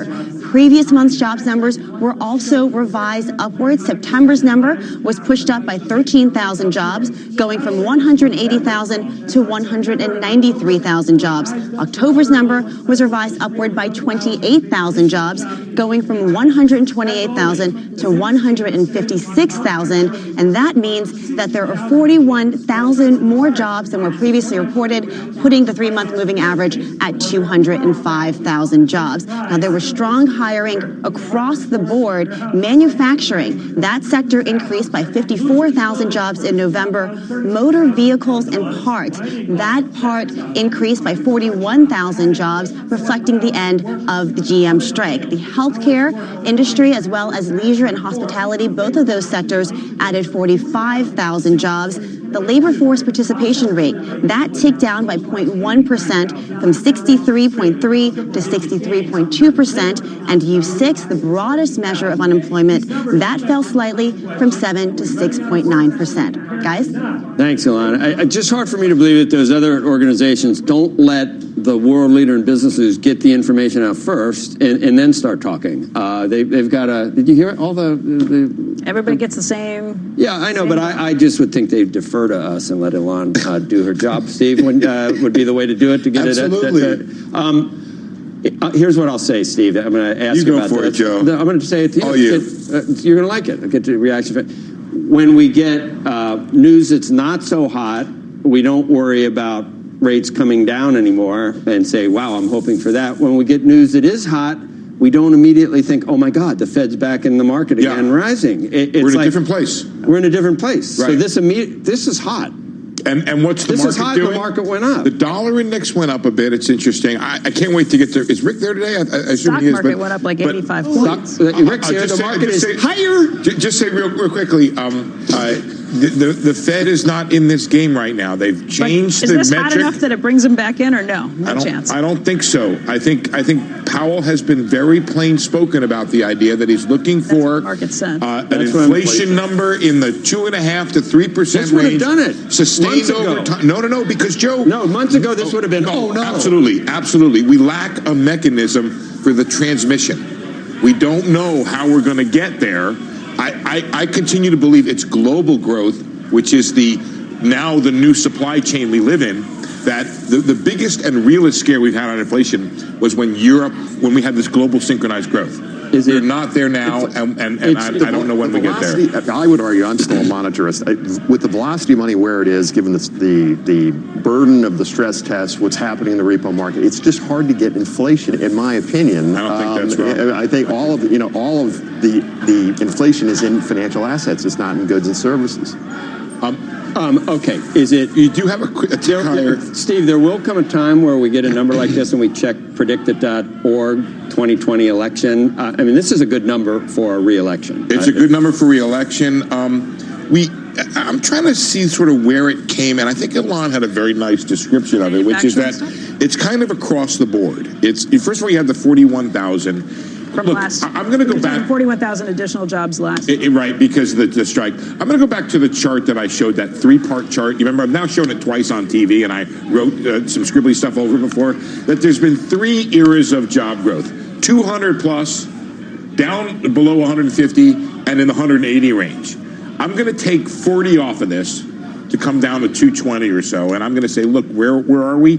We might be back in a zone where we're doing 200,000, and nobody can really explain where the workers are coming from. Let me get everyone back in. Go. Oksana, Doug, Andy, Rick, Steve, we already mentioned you, Jason Trenner. So, Oksana, this is about what you, better than you thought, but the unemployment rate is where you great, strong number. We got revisions to a couple of prior numbers, and this kind of supports what we've been saying all along, which is that the Fed can afford to at least be on hold here. And the narrative that's really dominated the markets recently, which is that rates in the U.S. are going to 1 or 0, just doesn't stand up to the economic data. I mean, where do you think the jobs are coming from? How do you explain this? You have certainly more people entering the job force. I mean, you are seeing wage increases, as was said before, even in kind of some of the lower tiers. But we have to really dig into the numbers, which I think is what Steve is doing, to really see what is driving this. But the bottom line is that the economy is strong, and we have a market that is really showing this really strange dichotomy where our rates are flashing recession, whereas our spreads in the fixed income markets are saying everything's great, and that does not compute. One has to win out the other, and right now the rates just simply do not. Andy, you got to have some broad shoulders, dude. I can't wait to hear your take on this, but you're going to have to represent the entire other side yourself now. But I think you're up to it from what I saw last time. What's wrong with this? Well, two things. One, what we're seeing is a result of a tremendous crash and a very long recovery. You saw the real wealth of the average middle-class American family collapse by 49% between 2001 and 2010. It was a deep financial crash and recession. It's taken a long time to come back, and that's great. But the real point is this recovery is an Obama-Yellen recovery. It is in spite of everything that Trump is doing, not because of it. If it were because of it, we would say higher gross private investment. We would see wages going up. Was that you, Rick? Who's laughing? That's not nice. Yeah, I am. I'm sorry. I just heard the Janet Yellen part. I didn't mean to be political. Janet Yellen and Ben, if we attribute all of this to them, we really are wearing rosy glasses. I'll take Janet Yellen every day. I mean, Joe Powell, he's hanging in there. I'm not arguing that you would. I'm not arguing that you would. I'm just arguing that a person that pays attention probably wouldn't. Well, we'll see about that. Doug, at $1 trillion of buybacks, this economy continues to perform for those at the very top. And non-supervisory wages, you take the wages at the top out, non-supervisory wages in America continue to be stagnant. So this is just not an economy that's working for ordinary people still. That's just not true. Let's talk about the numbers in the report, which are simply spectacular. This labor market continues to defy gravity. How we create over 200,000 jobs when the population is growing so slowly is a tribute to the fact that labor force participation should be collapsing with the retirement of the boomers, and it's staying solid, and the wage growth is there. This is really a report everyone should be thrilled with. Yeah, and point out the wage gains, Doug, because, I mean, people can say whatever they want, and where are the actual numbers? What do you see? Well, if you take a look at our best indicator of wage gains, which is the employment cost index, which has both benefits and cash compensation, that's rising in real terms at about 1.1%. That's about the rate of productivity growth. That's exactly what you would expect. And it's 50% higher than it was in 2016. And hopefully it will get stronger. Everyone, I think, would agree we can do even better. This is a good report. We could do better. Steve, back to my counterfactual. If there was no trade war, would it be 366?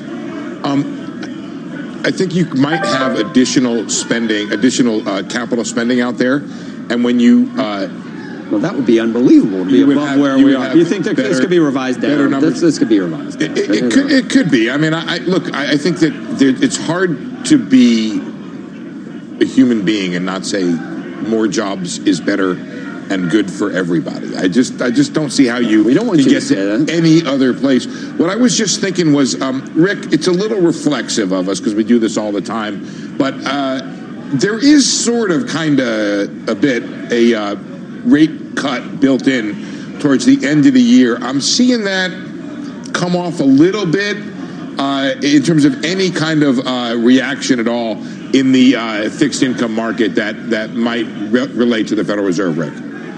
Nah, if you have a glow-in-the-dark watch, you don't worry about radiation poisoning. What they're pricing in for year-end is about that minimalistic. But if you start looking down the road to April, May, June of next year, the contracts are selling off. The contracts are going lower, which is taking out the notion of an ease. There's definitely an asymmetric presence here. That's what we're all talking about. A strong number brings in less concern about a tightening than a weak number would bring in a potential for an ease. But then again, who knows? The economy could really heat up. People could, concentrate more on the positives of the economy than look in the history books. Look at some of those average hourly earnings in 2012, 13, 14, 15, 16. They weren't where they are now. We had a revision to average hourly earnings from 3% to 3.2. I'm sorry, but that's really nice. 3.1. This is the 21st month in a row that unemployment has been at or below 4%, and the dollar index is up about 1/4 cent since the number. Interest rates generically are up about 5 basis points since the number, but it really doesn't change the outlook. This is Goldilocks for equity investors. It really. You know what else? We keep attributing every move in this market when it goes higher to China trade, positive comments. Meanwhile, percolating underneath it is an economy that was adding 266,000 jobs. Imagine if we passed a trade agreement, where we'd be. Look, I think there's a lot of concern out there right now. You got leverage loan markets shaky. You see CLOs shaky. You see private. You see a tremendous concern in that market. You see the institutional investors flowing out of that market. I think there's a lot of caution signs out there, so I obviously am not quite as rosy as the others on this panel. So a couple of points. I mean, on the wage gains that we've seen, just to kind of hit on inflation a little bit, because inflation is a myth that we've stopped believing in. And I think that the threshold there is, I'm certainly not in the camp of believing that inflation is upon us in any sort of major way, but I think the threshold there has gotten so small that if we continue to see these wage gains, particularly in some of the kind of lower income areas, that all of a sudden a couple of stronger than expected prints on inflation can push the narrative in an entirely different direction. On what was just mentioned, Oksana, just real quick, I'm looking at 3.14% year-over-year average hourly earnings on the weekly, because you multiply by 3.14% on the weekly too. I think the metric the Fed has talked about is add inflation, add productivity, and it's a number above that would be inflationary. So I don't think we still got a percentage point to go a long way on wage growth before we have an inflationary impulse. We certainly have a long way to go until inflation sort of enters the narrative in any meaningful way. But I think that we've, as a marketplace, certainly in the fixed income space, we've completely discounted it as a risk. Can I just point out the futures this morning? I mean, we're watching this. Dow futures are now up by about 166 points. We were only up by 55 before we got this number. So Dow up triple digits just on this report. The market's kind of absorbing all of these things. Really strong economy. And Steve, to your point, the Fed not getting back in. The Phillips curve. Yeah. The Phillips curve is dead, and President Trump has killed it, in my opinion. I think, and at a certain point. What do you mean by that? Explain that to viewers. No. It's just you're not going to get inflation anytime soon. And even despite the fact that you have lower rate, at a certain point, you'll start to see wage inflation that's so strong the Fed has to get involved. But it's not. There are real wage gains. Remember that exchange when Powell was in the Congress and he said, "This is not really a hot labor market," and he looked at wages and said, when I see wages soaring, that's when I'll know the labor market is really tight. Yeah, agreed. And the inflation is certainly not, any sort of stronger than expected print is not going to bring the Fed in, but it can change the expectations in a market where yields are so depressed. I mean, look at, and that's not inflation driven, but look at what the German bond market has done this year when the most hawkish bank in the world turned dovish, the Fed, and the ECB has continued to be dovish, and we've seen the bond move from -70 to -30, by the way, allowing the U.S. rates to also establish a higher ceiling. So my point being is that, when we bring it back to portfolios, which is what we do essentially, portfolios are really not positioned for anything other than a world in which rates are continually lower and spreads are continually tighter, and that is starting to change. You might like this. Can I also hold on? Just let me, because Jim Paulson we have him on, and this is like, we didn't need to book him, and we don't need to send a camera. I'm just going to read what he just said to me. But this is kind of cool. He says, Joe, this feels like this morning. It feels like we're exiting a recession. We never had a recession, but we did in many people's minds. And now, just like at the end of past recessions, the data is forcing everyone to say there was no, we weren't in one, and this expansion and its corollary bull market are back and probably still have considerable potential. I think that's a little optimistic, but because I was never really in the camp of thinking there was going to be a recession. What do you think, Trainer? I thought there was going to be a slowdown. And just real quick, I'll let Jason answer, but what this number helps do is it takes people who are either in the recession camp and says, you know what, that's the wrong call. But there was also people who were waiting and wondering, we've had a slowdown in economic growth.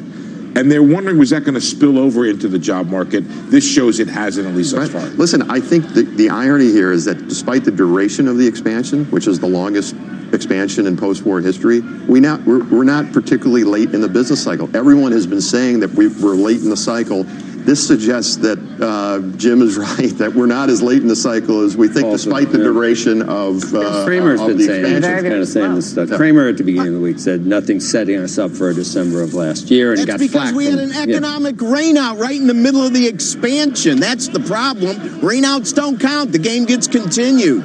That's a really good point, Rick, and I think you can politically spin that, or you could just simply economically spin it, which is that 2015-16, we had a marked slowdown in the economy. And we really shifted down in growth by about 0.5 point from potential. You had a big decline in capital spending. You could put whatever reason on it. You had a crash in oil prices. You had a big decline in oil service spending, whatever was going on at that period of time. And I think Rick has an excellent point. We had this kind of pause that perhaps is refreshing now. Okay, we're going to go. We're going to go, but I'm just... Let Rick follow, Rick, because I took his thunder from him on that. I'm sorry, Rick. Markets are higher. That was his point. Higher, Rick. What's going on? Yes. Markets are higher, but I'll tell you what, as much as I like what I see with this number, we've definitely slowed a bit, and it's harder and harder to keep these interest rates, even in the zip code of 2% lately. This was a good number, and it's still, I mean, yeah, we're at 185. If we closed here, we'd have the highest close since November 13th, but still, look where the predictions were 11 months ago for where interest rates would be right now. Rick, we can also have, it's not crazy to think we could have a rise in rates to reflect a rise in growth. It's not just inflation that underpins the 10-year yield. I never think about inflation. Inflation, in my opinion, is the dumbest metric to calibrate all these central bank policies. They do it for a reason, because they're indebted nations. They see that the global pressure is deflationary, and they would like to service their debt at the cheapest prices possible. I get it, but I would like to see stocks go up, rates go up, and the growth metrics go up, because that's really the kind of economy we should all hope for. Which is what we're watching this morning. Let's talk about the before and after. For anybody who's just tuning into this, we got that the November jobs report 17 minutes ago now.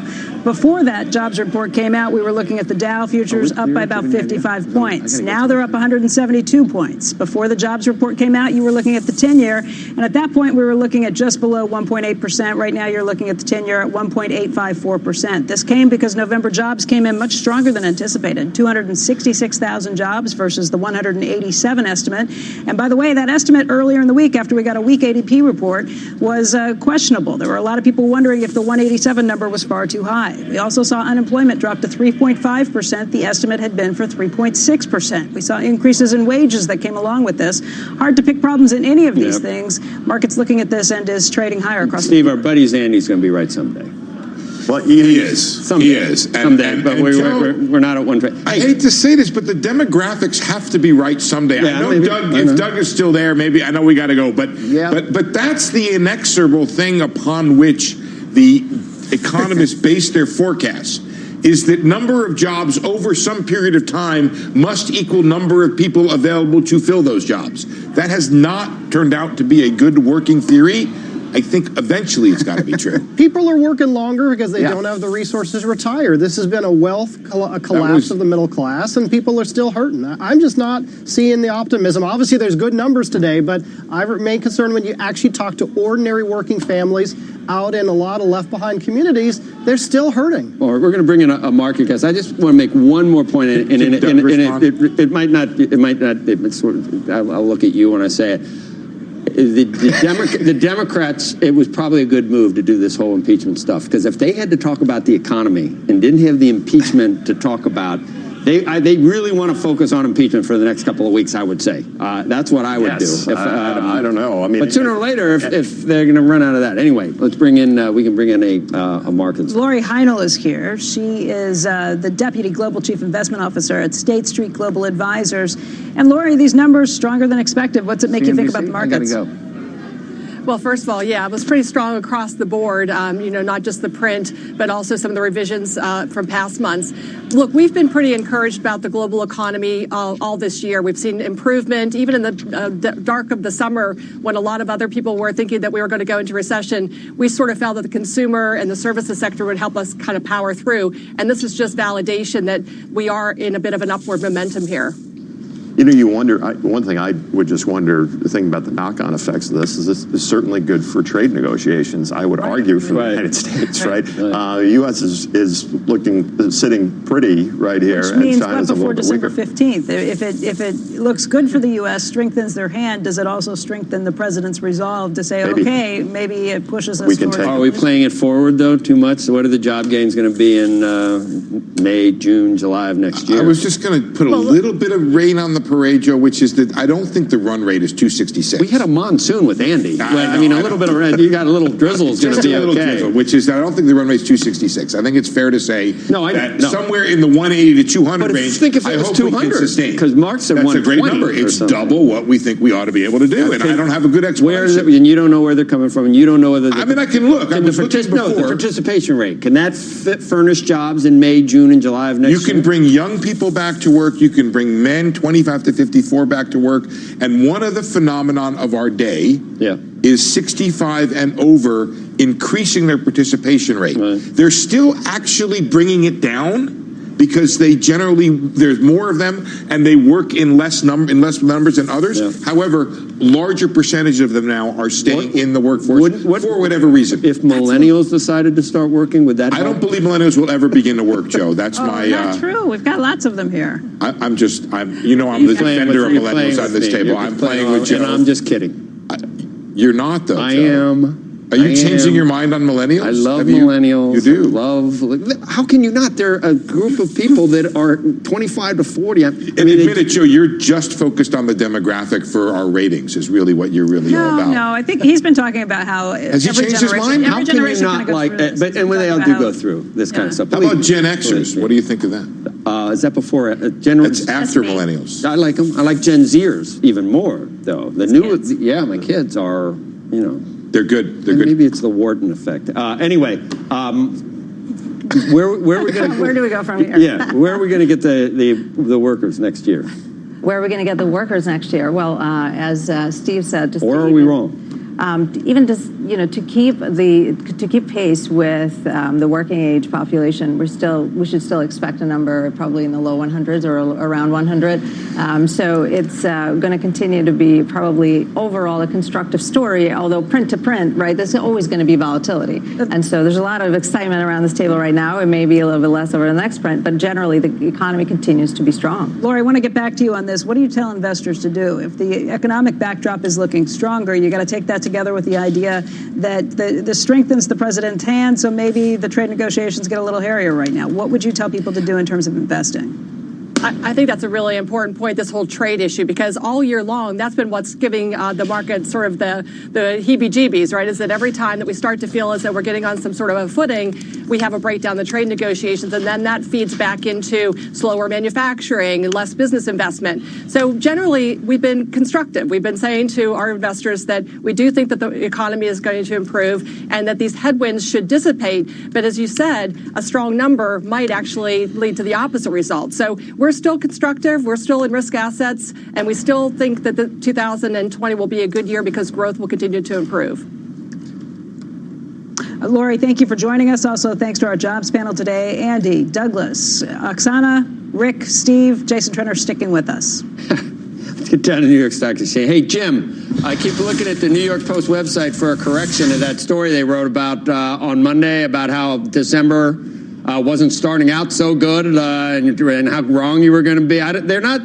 I'm not. It's not forthcoming, I don't think. But you were exactly right about the economic backdrop, and there's good things happening, and it validates some of the moves, right? Growth with very little inflation. I wish people were making a little more money. Obviously, Joe, we want people to make more money. There's a fellow by the name of Michael Semblas. I don't know if you know him, but he is the chairman of market and investment strategy at JP Morgan. He came up with a list of what the cable companies, CNN, MSN, what do they cover? The number 16th is positive economic news. All the rest of them are negative. So you know what's going on here, Joe. People don't want to say good things. And this is the best number I've ever seen in my life.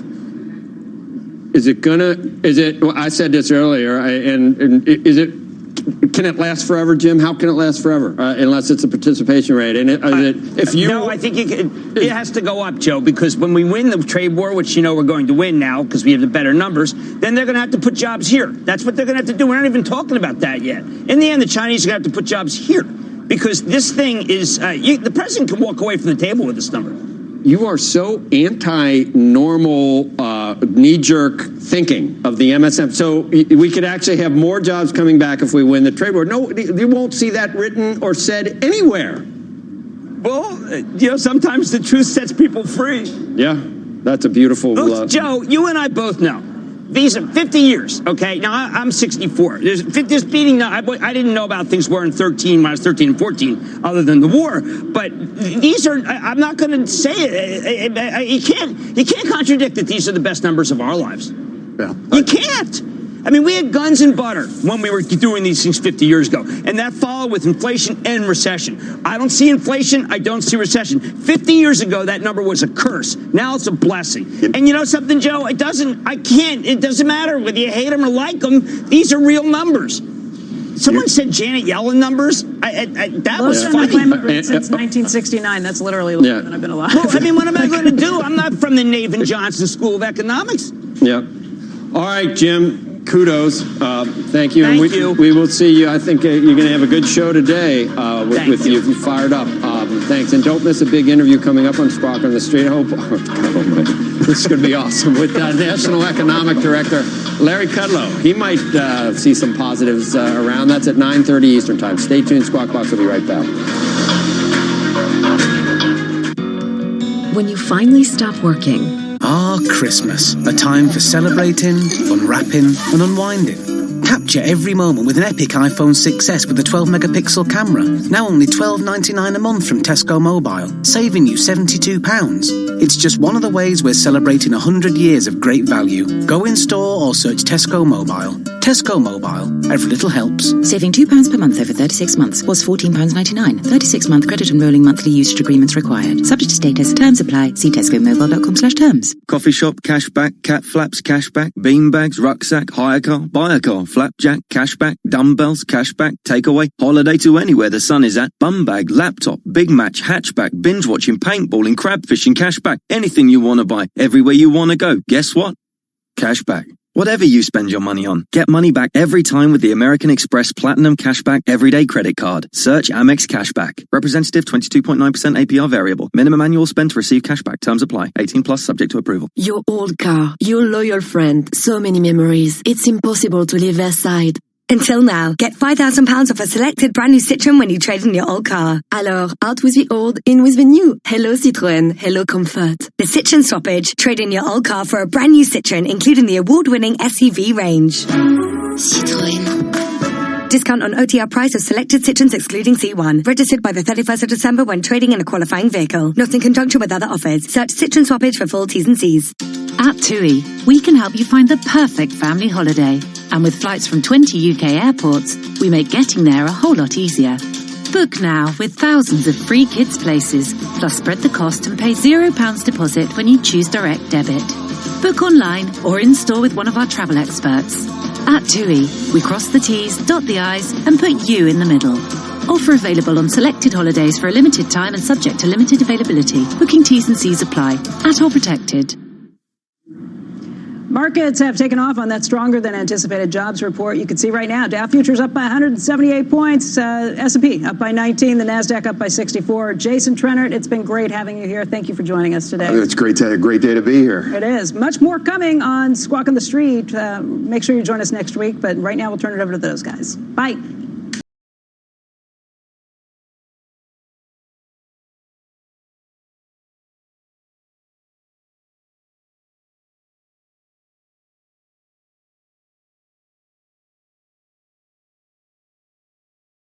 Friday morning, welcome to Squawk on the Street. I'm Carl Quintanilla with Jim Cramer, David Faber at the New York Stock Exchange. There is one story this morning, and it is jobs. 266,000 jobs created in November, crushing estimates and taking the unemployment rate back to a 50-year low of 3.5. We got it covered top to bottom. We'll talk to Larry Kudlow after the open. Europe has extended its gains this morning, and yields highs of the day with the 10-year approaching 1.86 now.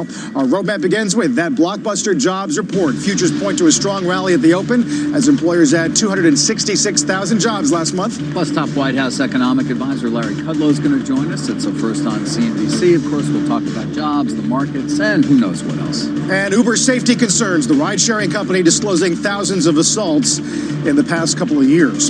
That stronger than expected November payrolls number boosted by hiring in healthcare, restaurants, and transportation. The return of those GM workers from their strike also played a role in auto parts. Wages up 3.1 from a year ago, Jim. We were looking for a little bit less than that, which has some wondering whether or not inflation is returning to the narrative. Well, I think that you can actually look at a couple of numbers different ways. If you actually adjust the cost, you don't see that. You just see 1%. I will say, as I said in that tease I did with the people from Squawk, this is sometimes you get these really good numbers, and they're really good numbers, and you just if you try to find fault with them, it leaves you unable to, when there really is a bad number, to find fault.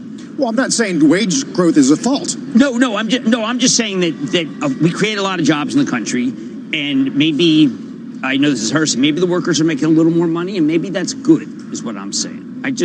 I find that we've had this kind of expansion, and the workers haven't really participated on a wage basis. Here, maybe they're making a little extra, which isn't bad. I think that the Fed wants to see a little bit of inflation, just because we don't know there's big inflation among the CEOs. But this is more of a number that shows maybe it's finally trickling. I'm going to use a Larry Kudlow word, trickling down to the non-supervisory 3-month annualized 4%. Yeah, 4%. But isn't that okay? I mean, don't we want people to make a little more money when things are good? I think you expect people. I mean, the average number of hours worked didn't go up, but the distribution of where they added jobs was really kind of amazing, because you did get some manufacturing, even against GM, but you saw healthcare go up a lot. Government, nothing, which is, used to see the government up big. I don't find a lot of fault with this, because I actually am in the camp, this is like kind of the LBJ, JFK camp, that you want workers to make, expanding pie. So you got expanding pie, that's good news, and I find it difficult, hate them or like them, it's a good number. I mean, the conversation will eventually turn then to margins and wage pressures and the effect on companies. Then. Well, but I also think that where we're supposed to have, when you put through major tariffs, we're supposed to have a slowdown. We're supposed to have real bad inflation from what comes in that is taxed, the tariff. And we don't have either. I think the conversation may go to the other way, which is what happens if we win the trade war? Do we even have enough workers for manufacturing? This number's quite different from that ADP number we had the other day. It shows an economy that is putting in jobs without a lot of inflation. 50 years ago, we had this, but we had a huge amount of inflation. Then we had a recession. We had stagflation when we had these numbers last. Now we have the opposite. So I think, and I was listening to Squawk, even the card-carrying Democrat was saying that it's a pretty good number, although he blamed it, he cited that it was a Janet Yellen economy. There's a fellow in Squawk Box. He seemed like a nice fellow. 205,000 3-month job growth pace. Private sector making up about 200,000 of it. I mean, it's obviously largely there. You pointed out government not. And Right. services sector, obviously, the key here, as you pointed out, healthcare as well. But overall, good. David, Average weekly earnings, 3.1% year over year. And as you pointed out, again, guys, just to get through the numbers, 34.4 was the number of hours worked. That was sort of in line. Yeah, I mean, I think that this is one of those numbers where you have to start wondering about all those things you learned in economics class. You know, the stuff, the Phillips curve and stuff. I mean, because we're creating a lot of jobs, and it's not producing what it's supposed to be producing. When I studied with Galbraith and Otto Eckstein, I mean, not that I was taking serious notes because I was busy buying stocks, but I did think that the numbers theoretically aren't supposed to be able to happen. But maybe that's the Amazon factor. Maybe that's the factor of services not really being able to grow, of retail doing so. Targets of the world, the Walmart's doing well. Meanwhile, you can't expect the Fed's going to keep cutting, can you, with an economy moving like this?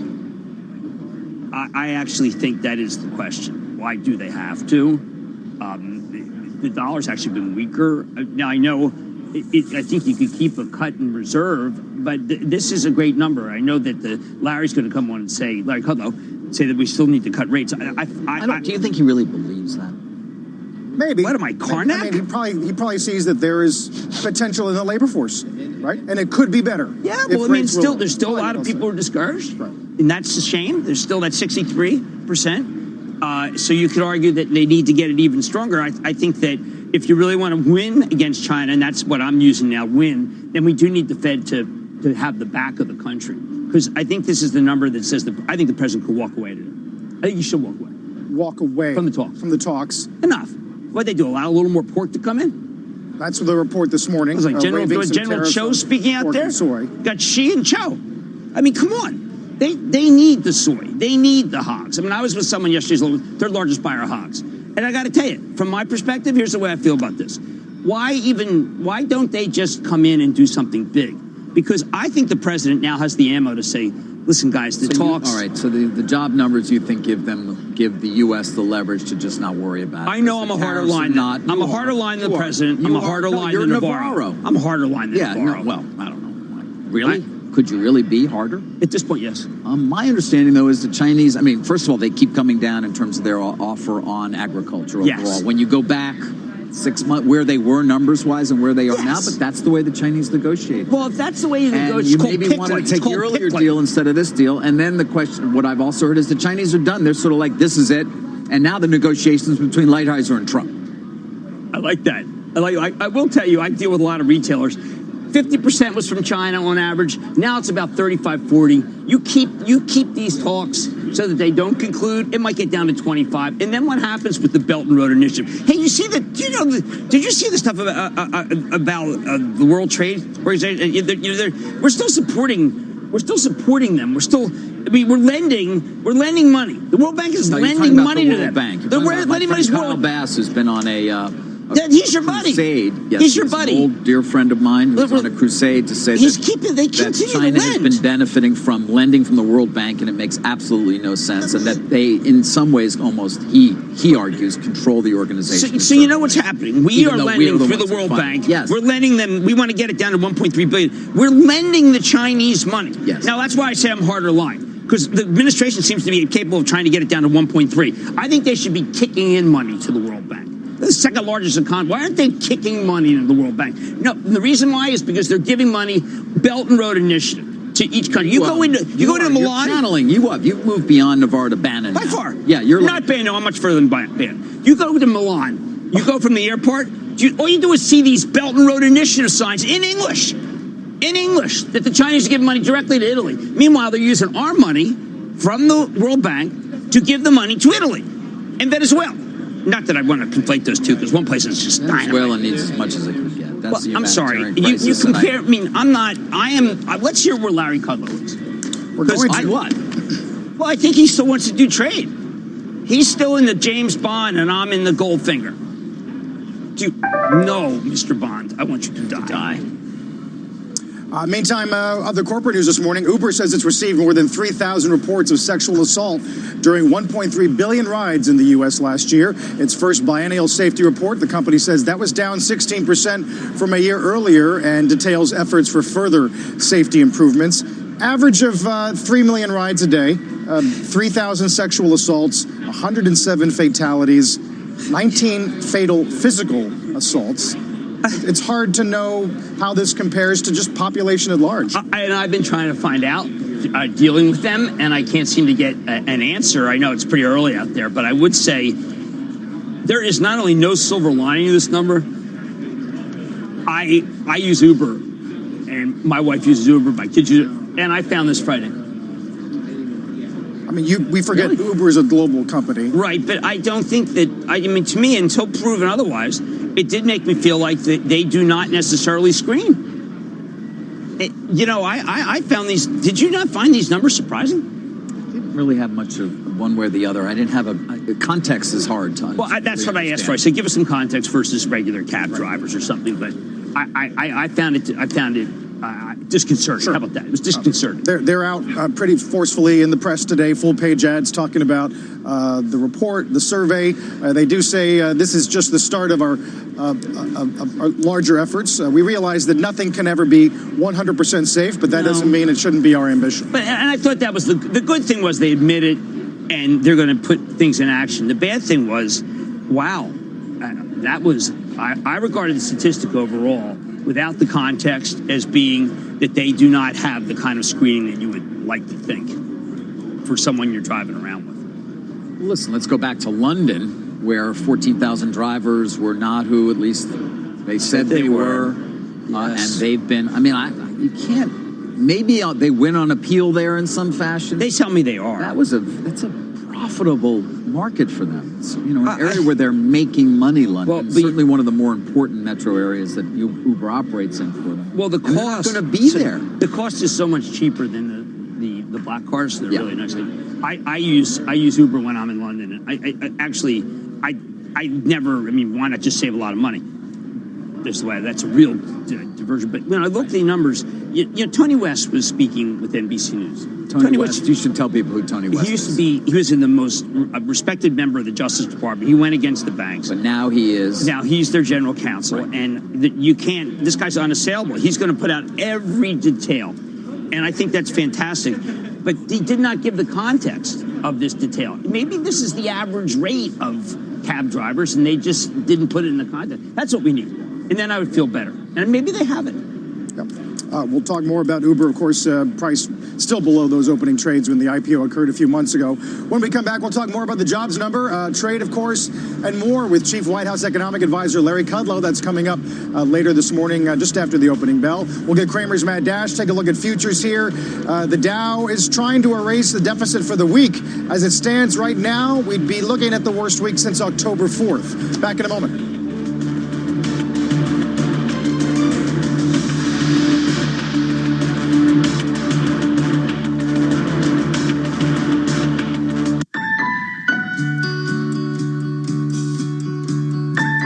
There are things we would change about work, and there are things we wouldn't.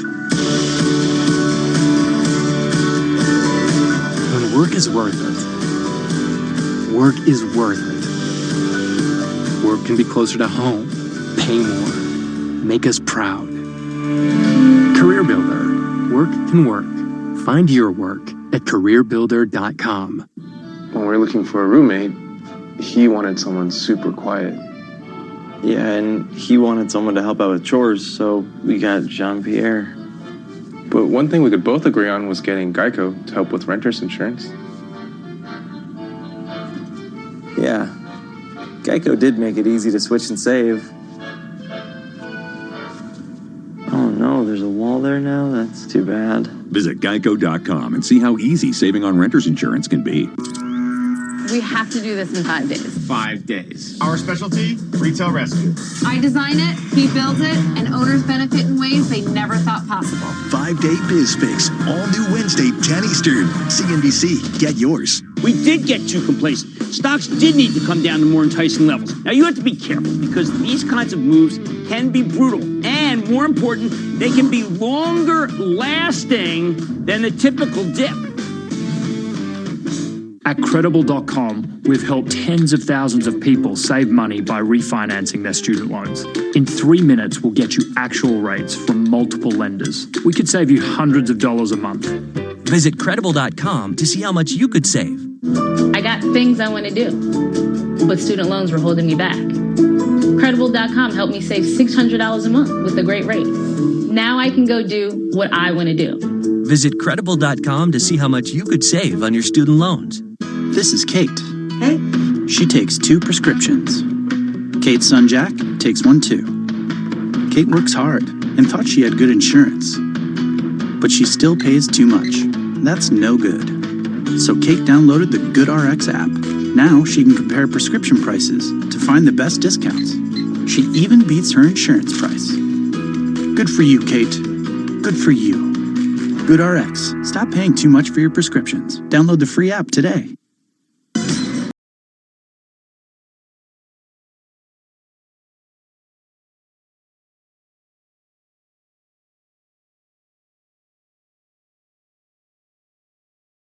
Getting some activity in bonds this morning on that strong jobs number. Let's get to Rick Santelli at the CME. Morning, Rick. Yes, a lot of activity pretty much everywhere. And as you look at an intraday of the 2-year note yield, that could be 5s, 10s, 30s, boons. Pretty much they all look the same. A big spike, kind of looks like the Sears Tower there. The data was all good. Wage data was good. Revisions on wage data were positive. And indeed, if 164 right now, we are now up 5 on the day, up 3 on the week. And if you look at a November 1st start to 10-year, should we close here, it'd be the best close since about the 13th of November, as you see on that chart. And at 186, we're up 5 on the day, up 8 on the week. And let's look at a 1 week of bond yields. Now, bond yields haven't taken out their early week high yields yet, but obviously they're closing higher on the week. But the point of the chart here is with bonds is that we continue to see that not only do they follow us, they actually are gaining a little bit more horsepower. Their volatility is getting tighter, and many believe we're going to get ever closer to zero bound, so we want to pay very close attention. Finally, the dollar index. Wow, it's up about 1/4 cent. Now it's close to unchanged before the number, but the problem is as you look at a 1 week chart, even though we're up on the day, we're down over 1/2 cent on the week. And of course, we're going to continue to monitor how we respond if we get closer to the 190 mark. Right here around 185, 186 and 10s. Many day traders are going to be selling against the pop on the number. And of course, paying close attention to the New York opening of the stock market. Carl, David, Jim, back to you. Okay, thank you, Rick Santelli. Now it's time for a mad dash as we get you ready for that market open about 13 minutes from now. Let's turn to a stock, though, that you have spent a lot of time here talking about through the years. Though it's been a while since it's been a feature on the mad dash. You know why? Because there is a definitive makeup slowdown in the country, and Mary Dillon, the unbelievable CEO of that's where it happened when we first heard about it.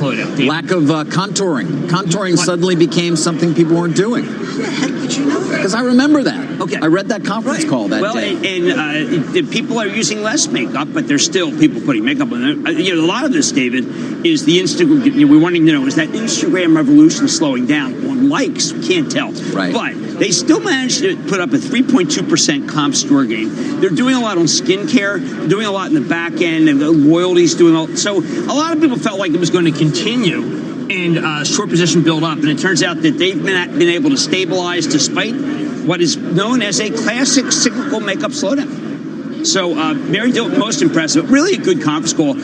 When you have a slowdown and they can do 3.2, can you imagine what happens when we get new, refreshed makeup lines? Right. And the skincare is making up. It's not as big as makeup, but that's something, by the way, Estee Lauder's been doing both skincare and makeup. They're Estee Lauder's preferred vendor to Any idea how long these cycles, this down cycle, or that's an interesting question. Last, I mean, she actually addresses, when we had the last one, they don't go long. But you know what? In between, they're doing so many things technologically, and in the back end of the store, they're doing working with you about how to make yourself look better, which is something that a lot of us could use. I've got to tell you, the last one down cycle, said the most recent growth cycle was started in 2014, so that was a 5-year cycle. Wow. So, you mean 5-year lean years? No, I don't know. It's not. It's not a great cycle for Ulta until. I know. You thought I was going to do Tractor Supply, didn't you? Used to be the key to this market. I know. All right, we got a lot more. Speaking of the market, of course, as well. President Trump's chief economic advisor, Larry Kudlow, our former colleague. He'll be joining us to talk jobs and a lot more. More Squawk on the Street right after this.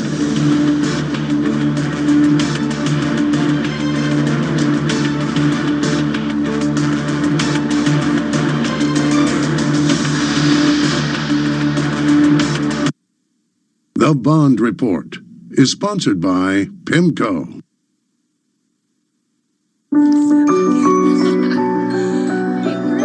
For every family going home for the holidays, there are countless people working to help them get there. Thank you to everyone we rely on to get us home to the ones we love. Have you ever worked with Dr. Francis? Oh, yeah. He's okay. Just okay? Guess who just got reinstated?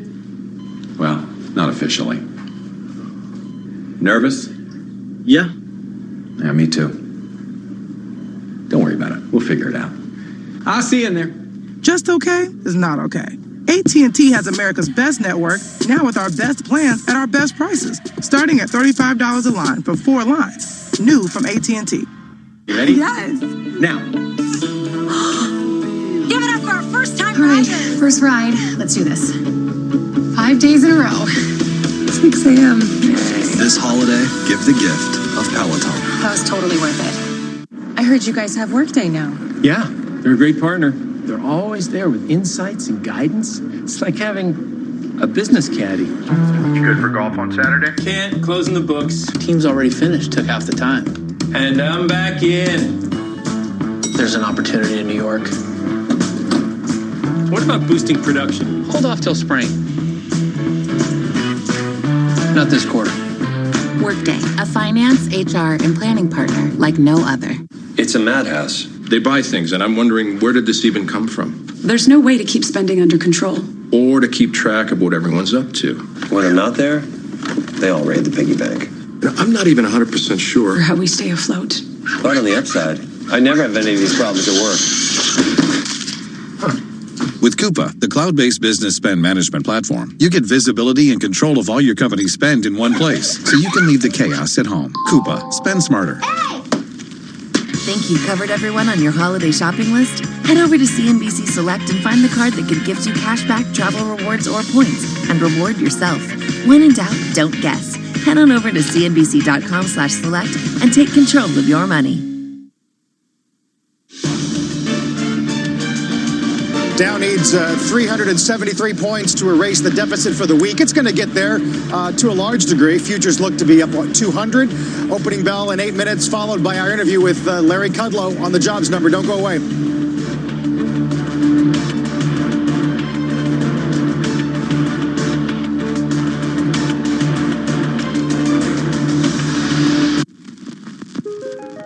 Read.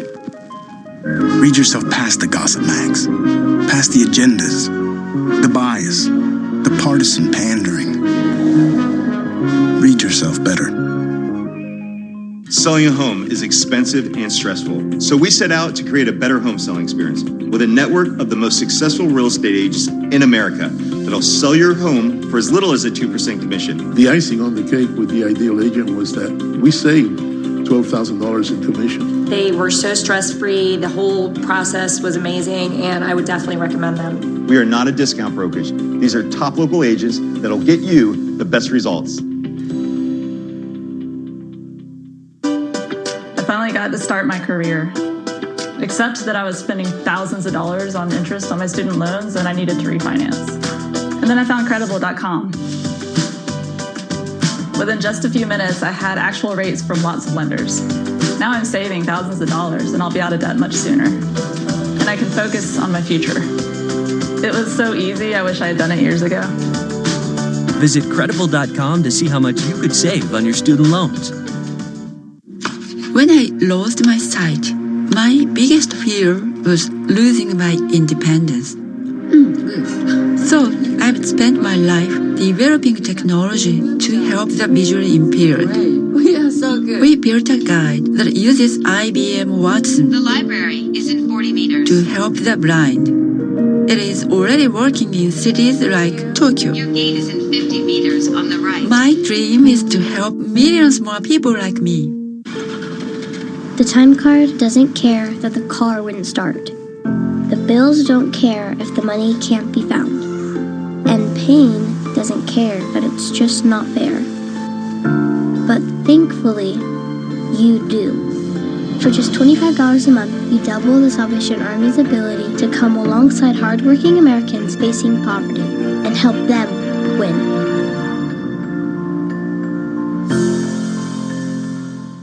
Can you customize the S&P 500 to meet your client's growth objective? Only Sector Spider ETFs can divide the benchmark into 11 investable pieces.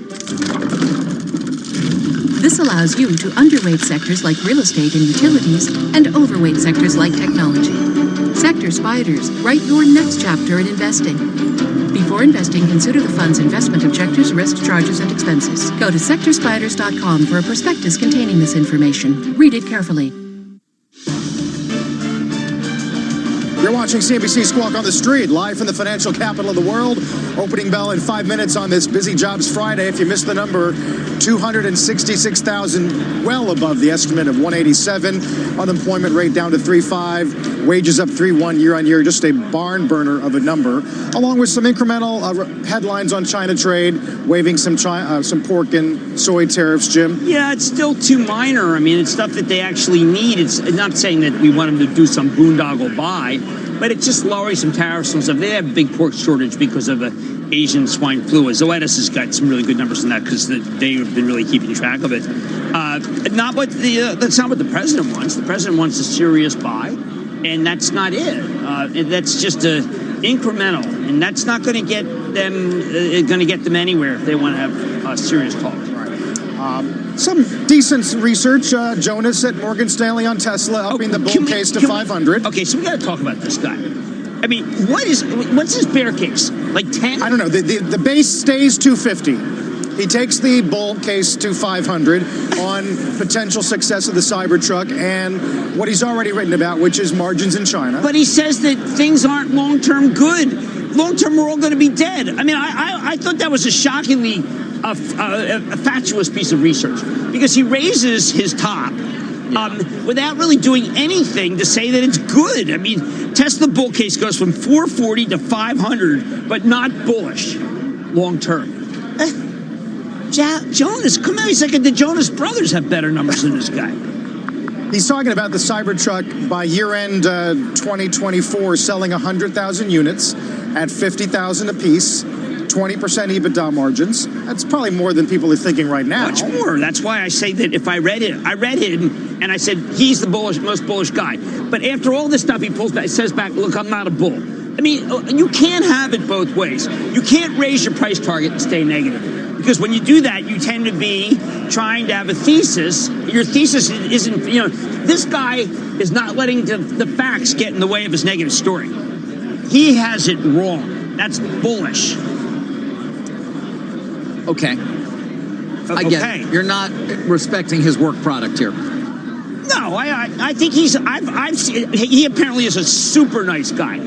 I mean, some people say he's a nice guy. I say he's a super nice guy. Some people say he's a good analyst. I say he's a great analyst. But he is a little off when you raise your price target and stay negative. Tesla's stock price is well off its lows.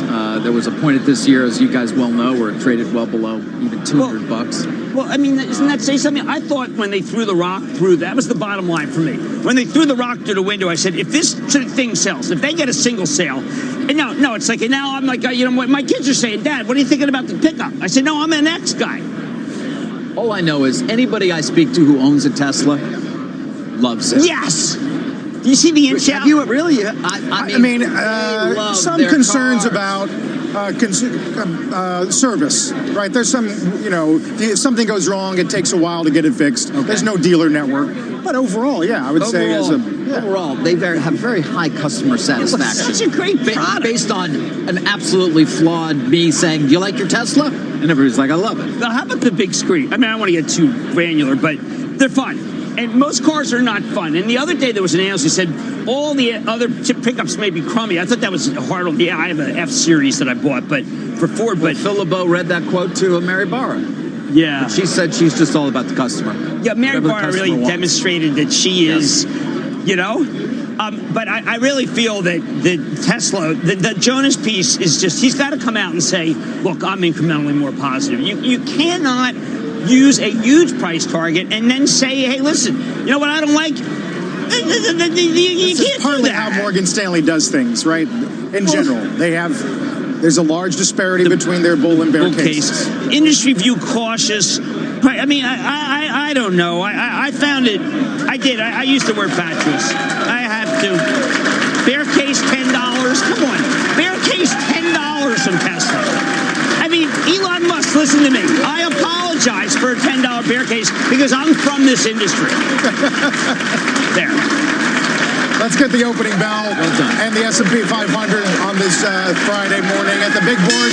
Forum Energy Technologies, an oil field products company over the NASDAQ. Cannabinoid company, Kronos Group. Kronos. Yeah, that did not have a 2-for-1 split. I want to tell people that was not a 2-for-1 split. Jim, the big earnings story is probably Ulta. 225 beats by 12. Yeah, and I've got to tell you, when you have a slowdown, like look at Zoomies. I know David doesn't understand. Zoomies is the key to today's market, ZUMZ. But the numbers there were extraordinary. You're going to see that stock up gigantically. Why?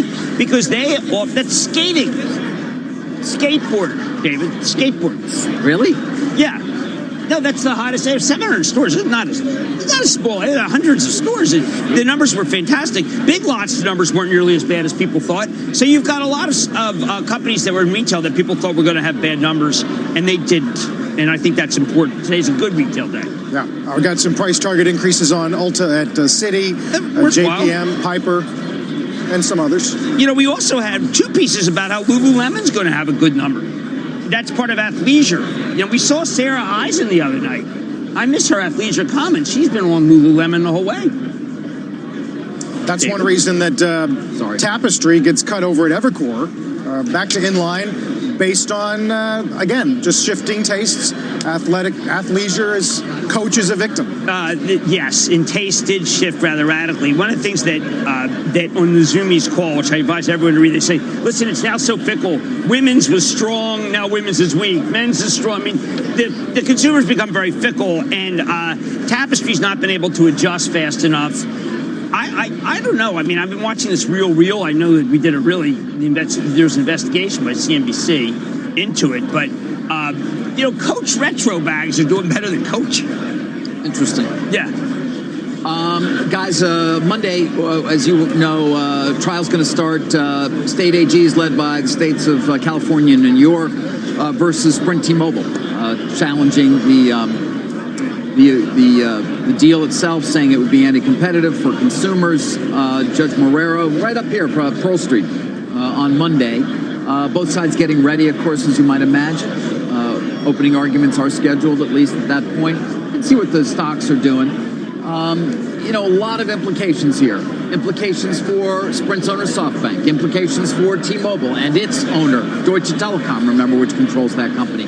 For Dish, which stands to gain a great deal in the potential divestitures that will come its way to help try and make it a nationwide wireless player eventually, if and when that deal closes. Did want to also share one other thing involving the deal and the talks. By the way, this is one of those things that has not been reported but is widely known in the investment community and reflected in the stock prices. Just to go back for a second, the ratio here is 0.10256, right, of T-Mobile.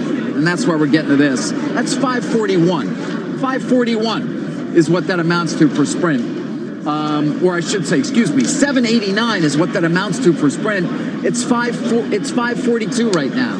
So that's the biggest percentage. And you see it on the bottom of the screen, that, in fact, T-Mobile is talking about, and expected to want to cut the price is not a mystery to the market. There is a chance that the states win in court, and what that would do. They don't even have a merger agreement. It's expired in the sense of anybody can walk away at any time. They haven't extended it. And so that is not a surprise, but I did want to share it because it's out there that if, in fact, you do get to close here, T-Mobile and its parent, particularly Deutsche Telekom, given what they believe has been a deterioration in Sprint's business since they first announced the deal and for a variety of reasons, does have the intention of trying to cut the price. What Sprint will stand for, or whether they're in a position to say no, hard to imagine. They need this deal as well. First order of business is the trial. That starts Monday. Could take 2-3 weeks. We're going to watch it closely. If, in fact, they do, or if they should settle unexpectedly on the courthouse steps or even in the middle of it, and you do get to it, we do expect, and again, this is kind of widely known in the investment community, but hasn't really been reported. T-Mobile wants to cut the price. Wow. No, look, I've been following it. I know the ratio. It's not affecting the stock at all. No. Because it's already trading at a 40+% discount to the $7.89 that it's worth under the old deal. Yeah, I'm looking at it, of course, from the other way, which is that how important it is from a point of view of 5G. You really need another competitor. We're second rate in 5G in this country. Everyone knows that. Versus, again, sort of setting the stage for an important trial. Charlie Ergen are going to take the stand at some point. Executives from T-Mobile, Are you going to go? Of course. Are you going to go? Try and go, yeah. That could be great. You're going to sketch?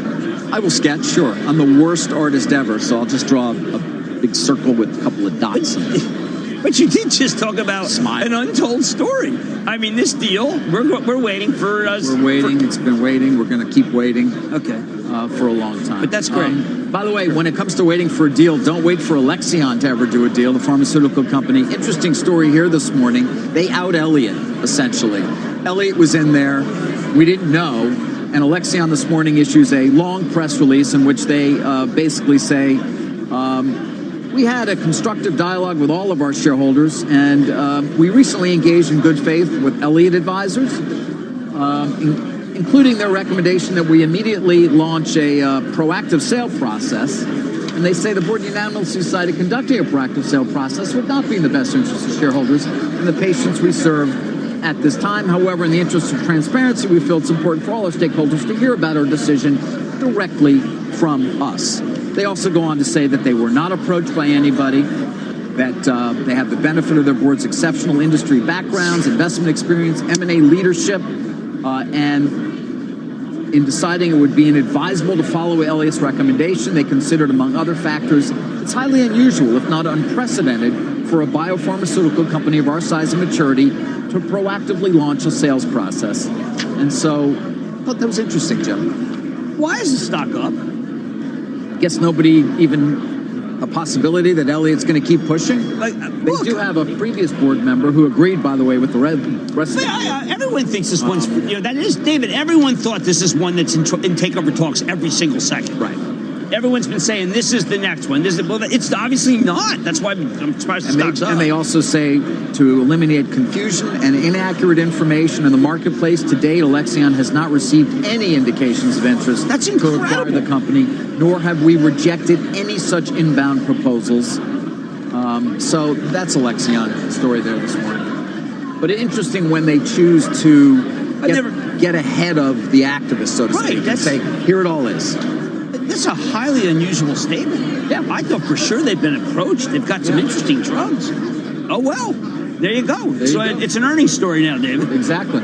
It's an earnings story. Right. Guys, best Dow gain since November 1. S&P has actually gone green for the week. Or did for a moment there. We're just hovering right around that level at around 31.41. Financials are working. JPM 135, Jim, is an all-time high. Yeah, look, you've got rates up, and that is driving that. But you know what's funny is the pharmaceutical stocks are up too, and they're not the ones that look at Johnson & Johnson, which has been just a bit of a dog because of the plaintiff's bar. But that stock's up $1. So you've got both this. I mean, it's not even Goldilocks; it's Weirdy-locks. Yeah. I mean, you have the drug stocks up at the same time as the bank stocks. Although D.R. Horton, the biggest loser right now. Well, I mean, are we going to start hearing this? Oh no, that was a brutal. There they said Lennar's good. In that, I thought that D.R. Horton, they said like its time has passed. I don't agree with that. So it's not a reflection of somehow that rates are going to go higher? No, I think it's just a shuffling of the guard. I would have stuck positive with every one of those, but I think they want to distinguish how great Lennar is, and that Lennar is great. I mean, so that's an important call. It's really financials and then materials, too. You look at Freeport, some other names, Jim. A lot of people feel that that's China being back online. Now, this is like Tech Resources and the Nazarian brothers. David, they saw some unusual option activity in Tech, TECK, the other day. Did they? Yeah. Okay. It's unusual. Unusual. Well, Tech is China. We know that. You buy Tech, that's a proxy for Chinese growth. And it's got a lot of buyers. Yep, 3M obviously helping lead the Dow. All 30 Dow components, by the way, are higher. This is, can we just say that it is, again, I want to stress how unusual it is. This just seems like a big buy program. which I would rather see real buyers, that's buying everything in the S&P, including companies that wouldn't necessarily be the ones you wouldn't go for healthcare on this. Well, we don't know what the machines are doing. We haven't talked about them in a while. It is the machines. Yeah. I mean, like 3M is up gigantically. There's no indication that 3M is doing better, but there it goes. Go walk up to Soho or wherever Two Sigma has their headquarters and ask them. Is that like a co-locational? No, Two Sigma. I mean, they're enormous, right? What are they? 70 billion? I don't know. David Oh no, and Siegel, like that's the closest you can get, so they can buy faster than. No, they're not doing that kind of stuff. They're just doing They got all the PhDs running all the data, all the programs, and all that stuff. Oh my God! When you look at the board, even colorblind people know it's up. Guys, this story I mentioned the other day, and it's a small company, I know, but I kind of enjoyed this. Instructure, remember they got bought by Thoma Bravo? Yes. And it's a take under. I know. And then their large shareholder, Rivulet Capital, which owns about 5%, came out and said, we're against this. Yeah, cry me a Rivulet. You guys didn't do the work. They come out, Instructure, and said, really? We spent 11 months. We had 19 NDAs. 19. We've been working on this. Since mid-June, we entered into non-disclosure agreements with 19 financial sponsors or strategic parties that expressed interest in a possible acquisition. We didn't do our work. We tried the best we could. This was it. Summa cum laude, guys. Yeah. In nothing. Instructure still trading above. What the heck is that, David? I know. Alexion, by the way, is not expensive on earnings, I should mention. Alexion's not? No. I mean, but that kind of thing is totally out of sync with what's going on. Take under. There's a lot of activity right now in, broadly speaking, healthcare, biotech, and I see your friend Efron's on a lot of places. Yes, Centerview is very busy. It's actually not him. It's another great banker there, Hartman, who's he doesn't get talked about enough. Thank you. Yes. Union Pacific, which is my bellwether stock for the moment, once again higher. That's remarkable because remember their cargoes were down 10%. So what does that say? That says that their cargoes could only go up. I don't know.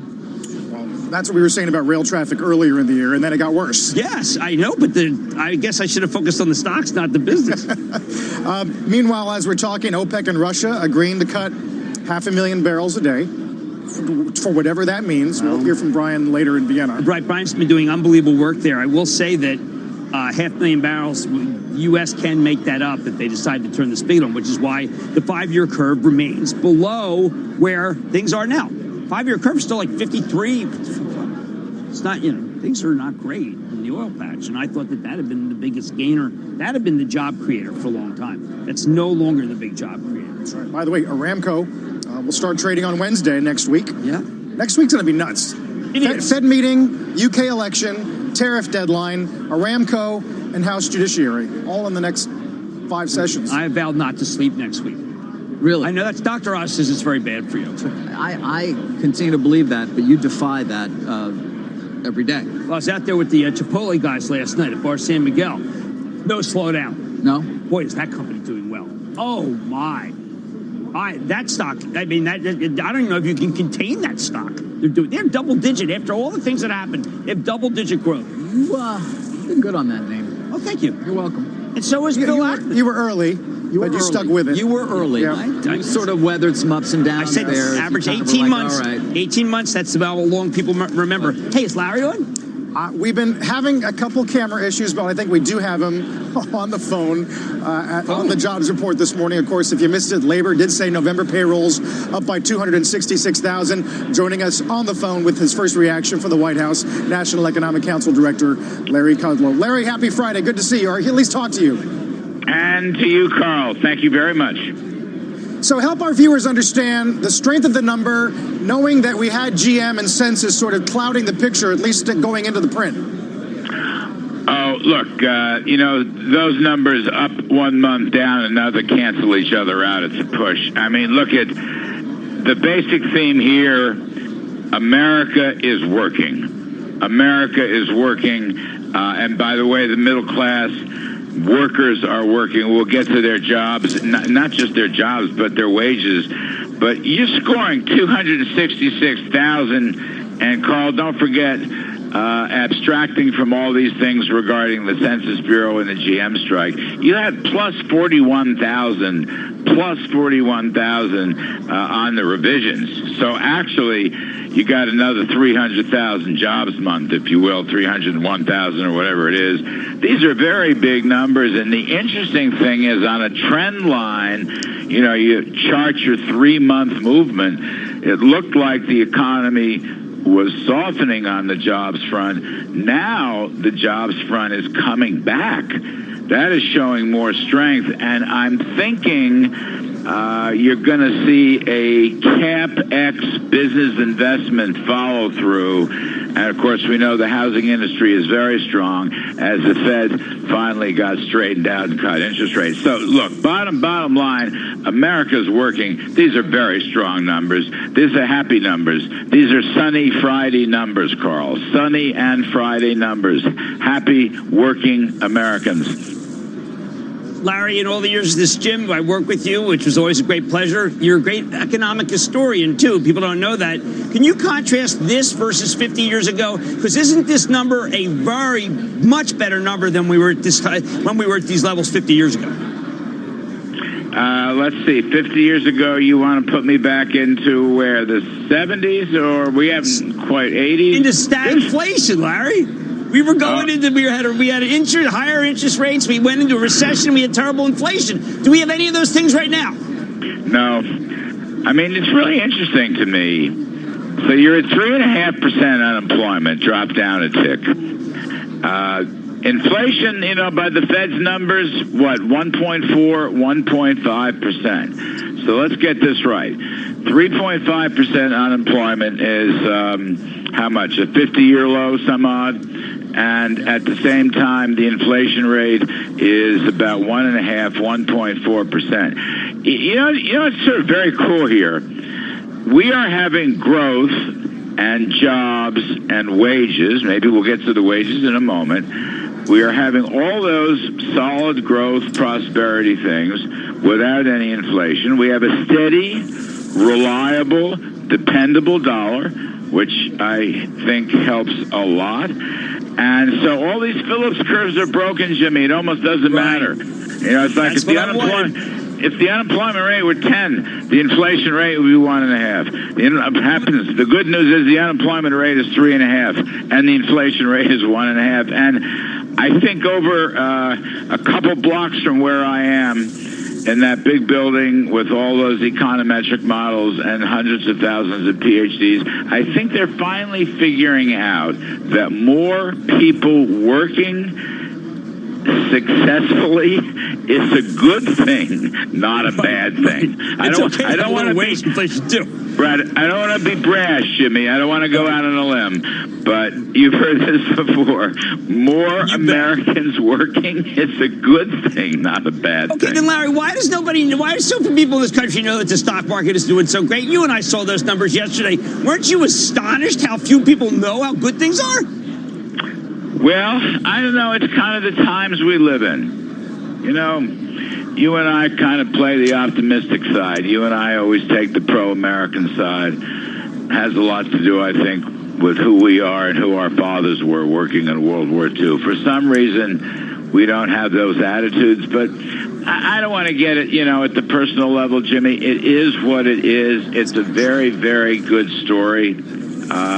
Headwinds, we had the Federal Reserve way too tight in 2018. But I think now that's going away. They took their foot off the brake. I noticed the balance sheet of the Fed is rising again. I think the monetary base and M2 are up about 14%. So that's good. We're not going to get any help from Europe. All right, that's regrettable. On the other hand, we are cooking up very close to two powerful trade deals. When I say powerful, not only are they well-crafted and will open the door for American exports because we're the most competitive in the world, but it'll add a lot to GDP. In fact, you know what, Jimmy? I was just noodling yesterday. China phase one probably could be half a point or more GDP next year. USMCA could be half a point or more next year. So that's really something. So I'm playing it on the optimistic side. Larry, it's David. Taking you up on that discussion of trade. You know, you joined us, I think it was November 12th, or joined CNBC, and you were saying then a deal with China is close. Is it still close, and can we expect the tariffs to hit on the 15th of December as still planned? Well, let me say this. The deal is still close. It's probably even a wee bit closer than when I first made that statement in November, but I will stay with the statement. As you know, the president this past week in both London and Washington, POTUS is saying the deal is moving along very well.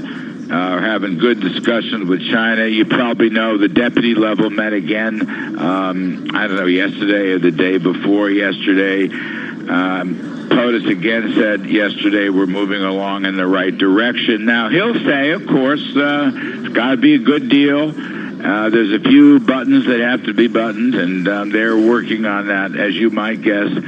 I can't speak specifically on the remaining issues, but the reality is constructive talks, almost daily talks. We are, in fact, close. With respect to your question on December 15th, David, there's no arbitrary deadlines here, okay? There's no arbitrary deadlines, but the fact remains December 15th is a very important date with respect to a no-go or a go on tariffs. These are presidential decisions, David. I can't make them here. I'm not even going to forecast them here. It's going to be totally up to POTUS. But December 15th is an important date. You know, Larry, these talks often get marked by a phrase. It was final laps by Mnuchin in May. It was short strokes with you on November 15th. Are we still in a short strokes phase, or what phrase would you use to describe talks right now? Intense. I'll say. Okay. I mean, I say intense because this is a very important matter. As we've discussed many times with you fellows when I've been down here, the president has changed the narrative on China. He is defending the country. He is defending the American worker. He's defending the farmer. He's defending the manufacturer. And unfair trading practices that have been used by China for many years, President Trump will not tolerate that. That's why I use the word intense. This is a very important matter. Now, the President said, I think, when he was in London just before he left, that correctly pointed out the U.S. economy is rising and in good shape. The Chinese economy is declining and in bad shape. On the other hand, he has said, we're getting close. The talks are constructive, and if we can make a deal that works for both sides, we'll make a deal that works for both sides. You can't put any guarantees on it. I would stay with short strokes, but I would add the word intense because there is so much at stake here when you go through the various categories. I mean, Jimmy Cramer, you, above all people, know, you're the most encyclopedic stock market guy there is. Technology and inventions and innovations in technology are the driving force, the creative, dynamic force that makes the American economy the best in the world. So, Jim, we can't afford, we must not permit any country, China or whoever, to willy-nilly steal our breakthroughs in technology and advanced microprocessing and, related to 5G. We can't let that happen. And so the president is sticking up, not just for farmers and auto workers and manufacturers, the president is sticking up for people in the technology sector, which includes, by the by, the financial services sector. So that's another part when I say intense. I'm saying the growth implications here could be terrific. Okay, the diplomatic implications could be good, although we worry about national security. But in straight economic terms, when you get right down to it, our family jewels are the technological inventions and innovations and applications that, are our God-given rights to practice, and we just can't let other countries I could not agree with steal you it. more, and I think we have to be willing to walk away if they keep stealing, Larry. If they keep stealing our IP, can't we just walk away and win the trade war? Not compromise, but win. Well, I will tell you this. The president has said many times, if the deal is no good, if the assurances with respect to preventing future theft are no good, if the enforcement procedures are no good, he has said we will not go forward. We will walk away. He has said that. He agrees with at least the spirit of what you're saying. But as a very clever and tough-minded negotiator, he will use the tariffs, but he will use the negotiating table. He's using both. We got two of the best, my colleagues, Bob Lighthizer and Secretary Stephen Mnuchin. They're working the front lines. Our whole trade team is involved. So, your point is well taken, and the president has said that if we cannot get the enforcements, the assurances, then we will not go forward. Now, I don't want that to sound bearish. That's not my intent. I'm merely responding to your point. You know why? I got to get you down here. You need to come and sit with President Trump for 30, 40 minutes to talk about this, all right? I'm going to let me work on that and put that together. He is a great admirer of yours, and he loves your spirit on the China story. So I'm going to get that together. Thank you. We'll do it. Just make sure we get him back, Larry. I'm available next year. I'm available. You may never. If I get my pal, former partner Jim Cramer down here, you may never see him again, Carl. Who knows? That's what we're afraid of. Well, you're my friend from way back. Thank you, Larry. We know it. Kudlow and Kramer. Man, we killed it. We killed it. The DC fashion. Oh, Lord. Thank you, Larry. Larry, thanks. Kind. Very kind. Thanks, fellas. All good. Take Larry care. Kudlow, Bye-bye. You bet. Director of the National Economic Council. Wish my dad were alive. I would love that. Love Larry so much. All right, so how are you going to process all this tonight? Well, we got to put it in the context of that this is one of those moments where we are a consumer-led economy, and the consumer is so strong. We're not an enterprise-led. This is not an enterprise number. The enterprise stock should go up less.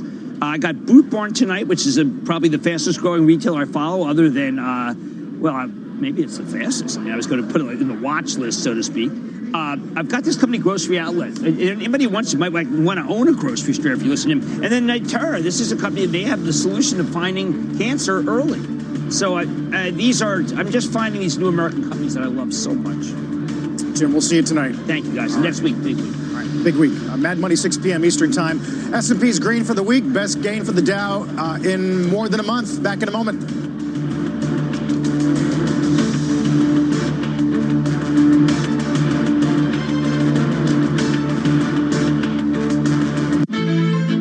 Each day, I've always loved a kitchen experiment, especially smoothies. I've blended all sorts of mad combinations. Strawberry and charcoal, broccoli and chocolate. Not my best, that. But when I test blenders in the Witch Lab, it's not about flavour, it's about performance. Our tests use proper tough stuff, hard ice, strong veg, rough nuts. And the blenders that can hack it are the only ones we recommend for your kitchen. Which tests harder so you can buy smarter. Visit which.co.uk. At TUI, we can help you find the perfect family holiday. And with flights from 20 UK airports, we make getting there a whole lot easier.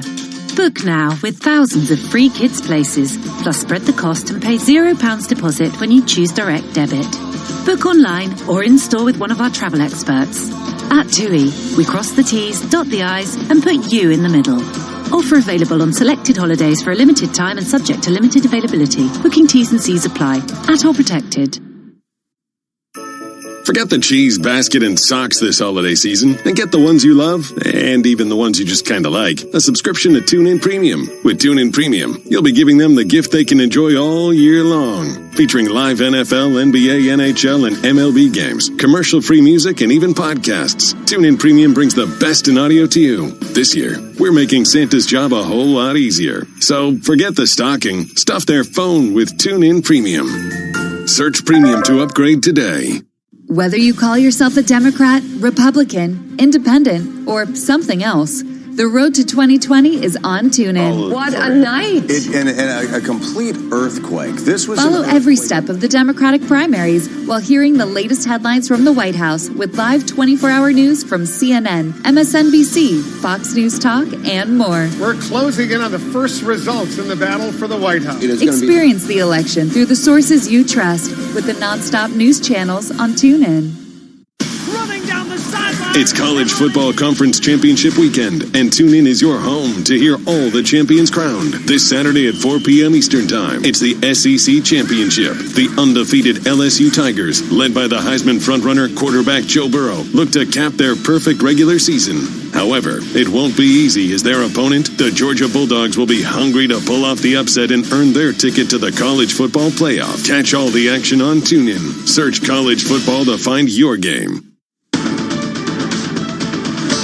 Welcome back to Squawk on the Street. Rick Santelli with the last breaking news of the week after that big jobs report on wholesale inventories and trade October number. Inventories up 0.1, but trade sales down 0.7. That's a bit of a surprise. And last look of unchanged now gets shrunken down 0.1. So that is not a good deal. And when it comes to University of Michigan, this is December preliminary. We're expecting number around 97, much stronger. Big hit to the upside, 99.2. 99.2. That follows 96.8. Remember, this is a mid-read, so this will get changed, but 99.2 is the best level since May of this year, and it's the second best level of the year. Now, let's go through some of the internals, shall we? On the one-year inflation expectations, it was downgraded by 0.1 from 2.5 to 2.4. On the 5 to 10 outlook, this is big. It was downgraded by 0.2 from 2.5 to 2.3. So, despite wage upside and revisions to the upside in today's jobs report, and just a tinge of conversation about the potential for inflation, these numbers, at least from the sentiment side of this survey, seem to diminish any pressures there. Carl, back to you. All right, Rick, thank you. Rick Santelli. Good Friday morning, everybody. Welcome back to Squawk on the Street. I'm Carl Quintanilla with David Faber and Leslie Picker, who's in for Sarah Eisen at the New York Stock Exchange. Market obviously enjoying not just the jobs number 266K, well above expectations, but now UMich, of course, with a beat as well, sort of drowning out the mixed data that we got earlier in the week. Yeah, that strength continues. Our roadmap today starts with the blowout jobs report. Stocks rallying on the strong numbers, but can they keep up the momentum into 2020? Former Vice President Joe Biden speaking out. We're going to get his thoughts on the wealth tax, tariffs, and a lot more. And OPEC's oil cuts. We're going to take you to Vienna for the second day of meetings. Going to dig into that jobs number this morning that we got at 8:30 Eastern Time. For that, we will turn to our senior economics reporter, Steve Leisman. Got some highlights and internals. Hey, Steve. Yeah, Carl, still a little breathless. What a big number. It really buries, for the time being, the economic pessimists looking for recession and also buoys the optimists for the outlook. The numbers today outstripping even the most upbeat estimates. Pantheon just said astonishing. RSM says excellent jobs report late in the business cycle. Morgan Stanley says very strong. Here are the numbers they're talking about. 266 versus an average of 187 expected on the street. Revisions upward for September, October of 41,000. That's 41,000. Average hourly wages still pretty muted, though, up 0.2%. Unemployment rate ticking down, and labor force participation at 63.2%. Let's take a step back from the big numbers and the monthly numbers and look at the 3-month average, 205,000, bouncing back from the lows of the spring and even the summer rebound. Stronger than that, back to the levels of last year, December, and earlier this year, January, that were north of 225,000. Where were the jobs, you might ask? Well, education, health services surging, up 74,000. Manufacturing, some of that's going to be the GM workers, 41,000 coming back to work. Leisure, hospitality, 45. Transportation, warehousing, 15.5. Government, up 12,000. Markets have the best of both worlds right now, it would appear. Strong job growth maybe hints at better overall economic growth along with low inflation. That, guys, keeps the Fed and any chance of a rate hike on the sidelines, at least for the time being, Carl. All right, Steve, thanks for that. Good setup for us this morning. Steve Leisman. Joining us today, Grant Thornton's chief economist, Diane Swank. JP Morgan Asset Management global market strategist, David Lebovitz, is here at Post 9. Good morning, guys. Good to see you both. Good morning. Best of both worlds, as Steve says. Is that true? I think that that's a pretty accurate read. I mean, I think that a couple of things are going on. One, we're seeing that a lot of the weakness, which was observed over the summer and really over the better part of the past year in manufacturing, is remaining contained to that part of the economy. The other thing is that while you are seeing some wage pressure, and if you look at average hourly earnings for production and non-supervisory workers, that was up close to 3.7% versus the 3.1% for the aggregate figure. What that says to me is you're seeing pockets of wage growth in the economy, but it seems unlikely that that passes through into consumer prices. Productivity is still a little bit soft, and I think businesses are just a little bit hesitant on what happens if they increase prices. Does demand then begin to falter? Diane, thoughts on whether or not the inflation dynamic is back or not? I don't think inflation dynamic's back yet, especially if we do get a phase one trade deal. We won't get that extra lift from tariffs and retail, which we don't want anyways. That's the bad way to get inflation. What we continue to see, I agree, is the competition out there is very hard. Retail margins are razor thin. And of course, even during this holiday season, with the compressed holiday season between Thanksgiving and Christmas only being 26 days, retailers are worried about unloading the inventories they ordered up for the holiday seasons, which means even more discounts. So I think it's going to be very hard to get the upward pressure on inflation that the Fed wants, but this report is strong enough that it does let the Fed feel like it's firmly on the sidelines as it enters an election year, which is exactly where it would like to be. It would rather not have to do anything in an election year. David, we saw a Treasury yield spike on the report today. Do you see a likelihood of a 2%, getting us back to a 2% on the 10-year? It's interesting that you asked that question because I think everybody's looking for 2% on the 10-year, and I think when everybody's looking for something, it probably fails to materialize. I do think that rates could still grind higher here, into the end of the year. Not only did we have a good jobs report today, it's also coming through in consumer sentiment. Looking at some of the internals, you saw weakness on the retail side with things essentially flat, but if you look at, eating and drinking establishments, more of the hospitality and leisure, you actually saw job gains in the report. So I think people are banking on the consumer continuing to feel good, the consumer going out and spending, and obviously if that manifests itself in the form of higher GDP growth into the end of this year and beginning of next year, maybe that pushes rates up a bit, but I think there is a bit of a ceiling from where we stand. All right, so does this deserve a higher multiple for stocks? So when I look at the S&P today trading at about 17.5 times, I think that is a little bit rich. I think that the market's a tad ahead of itself with respect to trade. I'm not sure it's going to be as smooth sailing as what investors would like to see. So we're still a little bit cautious here, focusing really on those yield trades. So things like financials, technology, energy even, where you're getting not only a dividend yield, but a buyback yield on top of that. And you don't see those as expensive right now? I mean, I think financials are certainly looking relatively cheap compared to the earnings that they've been generating. Tech does look a little bit pricey, but again, that's more of a structural story that I think investors need to be participating in. So it's not as much shunning the sector in its entirety, but rather isolating those individual opportunities within the space. Financials, though, have been getting a little bit more expensive. Your bank, JP Morgan, I'm sure you're happy. I assume you have some stock, but it's been a very strong performer. But the multiples been moving up fairly substantially. It has, and I think a lot of that has to do with the move in rates that we've seen over the past couple of months. At the end of the summer, you had investors pricing in basically recession being imminent, and as that has ebbed and we've had a little bit more clarity on the direction of travel, those cyclical names, which were heavily beaten up, have really come back quite nicely. Diane, Larry with us a few moments ago, Larry Kudlow suggested that we might see a resumption in CapEx, which is something the market would probably welcome. How likely is it? Well, I think the important issue here is something that we heard earlier, and that is that manufacturing sector is still weak, stripping out the GM comeback. And so we've got this dichotomy of the service sector doing strong, the manufacturing sector, unless they roll back tariffs in the manufacturing sector as well, you're still going to have that veil of uncertainty holding down CapEx. I do think, though, if we do get a détente in the trade war, sort of a temporary truce with the phase one deal and maybe some rollback in tariffs, you'll get a bit of a dead cat bounce in capital spending. They'll be able to move forward with short-term projects that they've been put on hold, though they won't be able to make their long-term bets, because in an election year, I think it still will be pretty cloudy on the trade front in terms of where trade policy is actually going.